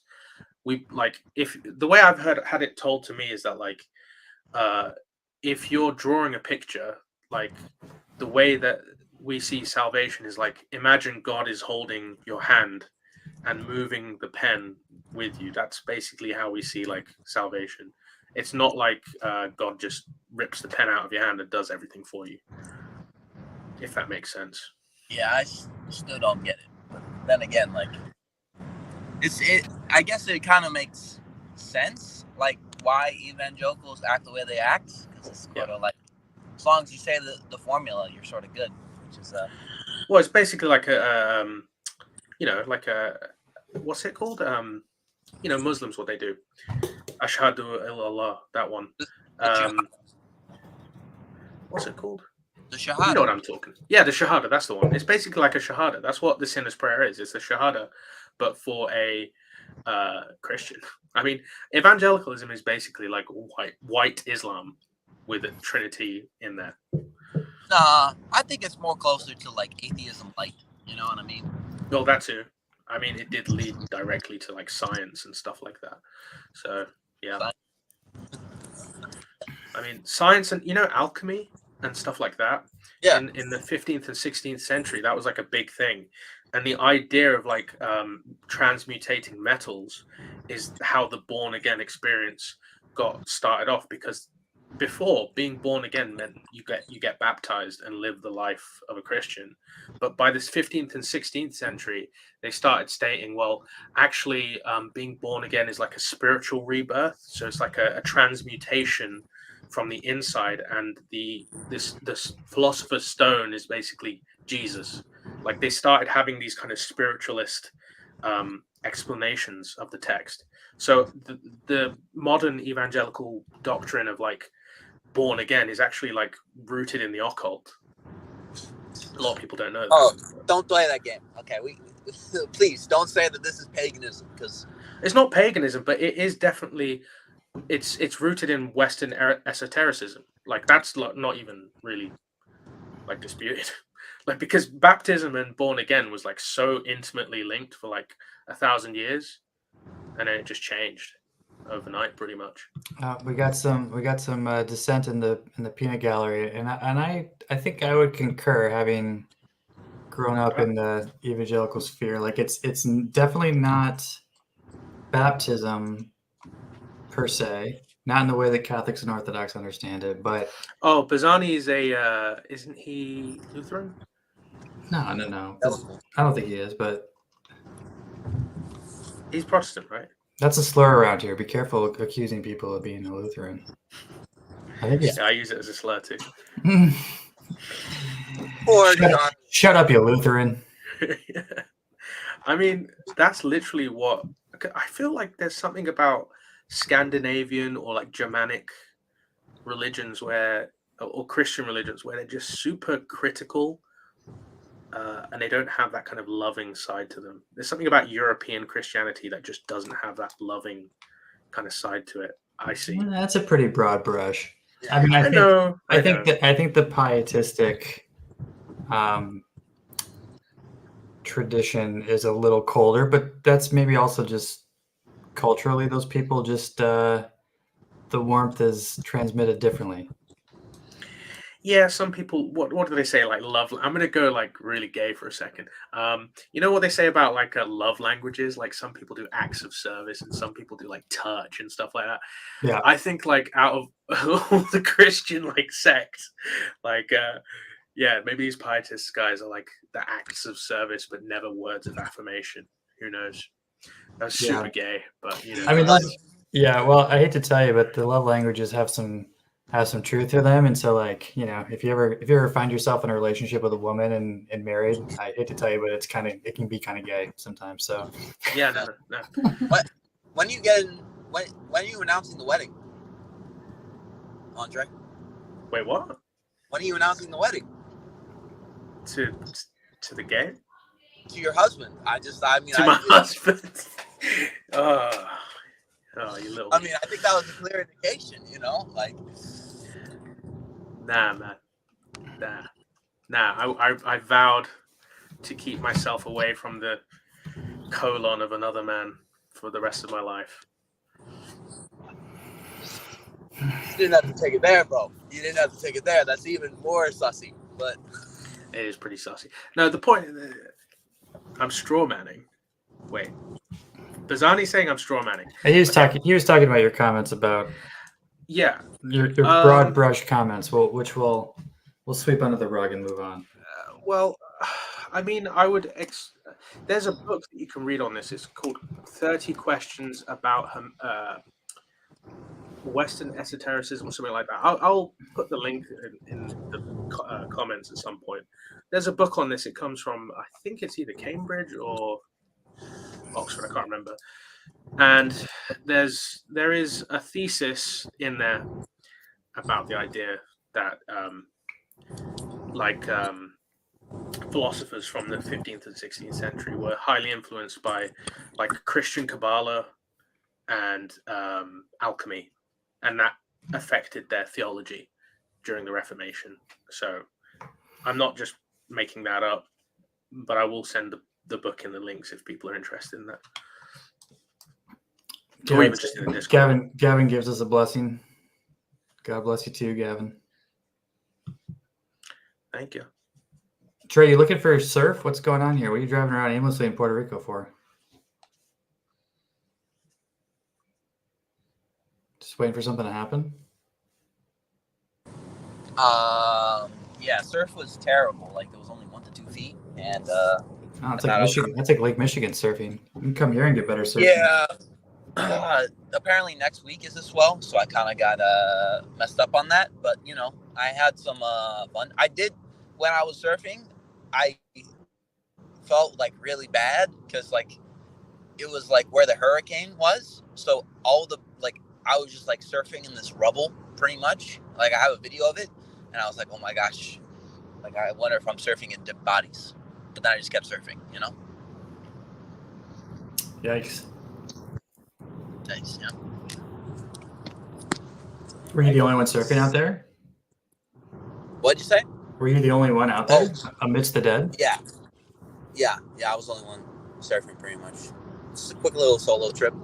Next time I'm going to plan it better so that I actually go. But other than that, I did a bunch of cool stuff. I went ziplining on like the longest zip line in the U.S., so that was fun, you know. Very scary, so yeah. Wow. Was that exhilarating? Oh yeah, I cried, but it was fun. Cried during or after? I mean, well, like I had water like slapping me in the face, you know. Well, yeah, it's a lot of wind, right in your eyes. Yeah. So yeah, but you weren't like sobbing. You were just. Yeah, just water was going in my face, you know. It made your eyes water. Is what you're trying to tell me? My eyes could be dry. Yeah. It's also true. All right, Jonathan, what advice would you give to me, a young 23-year-old man? What should I do with my life? Well, I mean, you got a good job, right? I do have a job. You do, yeah, and it's a good one, right? Oh, I lost it. Yeah. Yep, good job. Like career prospects, yeah. Good. Yep. Hopefully I don't get fired. Yeah, I mean, always, right? Yeah. Yep. Probably get married and have some kids, Trey. Okay. That'll take you 80% of the way there on all your meaning crises. Oh, I sure wish hope. It's gonna suck if I'm like talking to my baby about like Soren Kierkegaard or like, you know, Nietzsche or anything like that. You know, that would be an unfun time where I'm writing him like I'm reading him Zarathustra for bedtime stories. Yeah, that's not really a good vibe, you know. Yeah, I just don't think you'll do that. I can just trust me on this. I think I would do it. Just to take it back a second, I put in the chat thing. The book's called Hermes Explains. It's 30 questions about Western esotericism, page 252 to 260, and it's called Surely Born Again Christianity Has Nothing to Do with Occult Stuff Like Alchemy by Mike A. Zuber, if you want to check that out. So.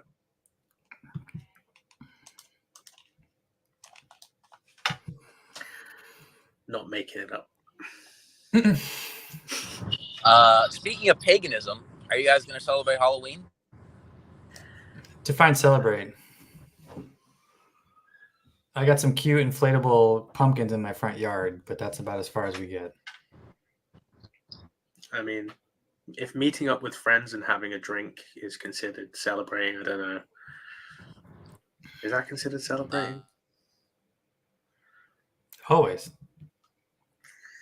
Celebrating something, right? Yeah, I'm just Cheers. celebrating friends. Yeah, exactly. That's right. What are you gonna be for Halloween, Trey?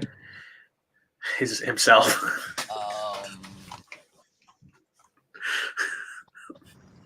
Stop. An adult? Right? It isn't even that. I'm thinking of Ted Kaczynski. That's my guess. But I don't know how I'm gonna pull that off. I'm still figuring it out. I was gonna do Guts, but I don't think I have enough time to set everything up, like all the armor and stuff. So we'll see. Maybe another serial killer. That's kind of... The anime Guts. Is that the one that has a song that goes, you know, like the weird, yeah. Guts OST. What a great little OST. Good times.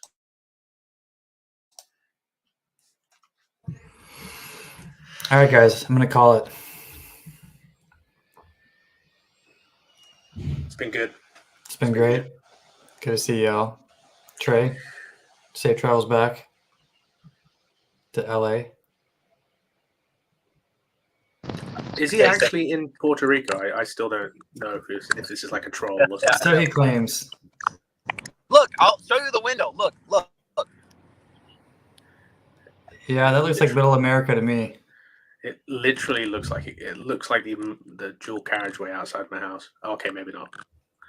All right. I mean, he's still driving on the right side of the road.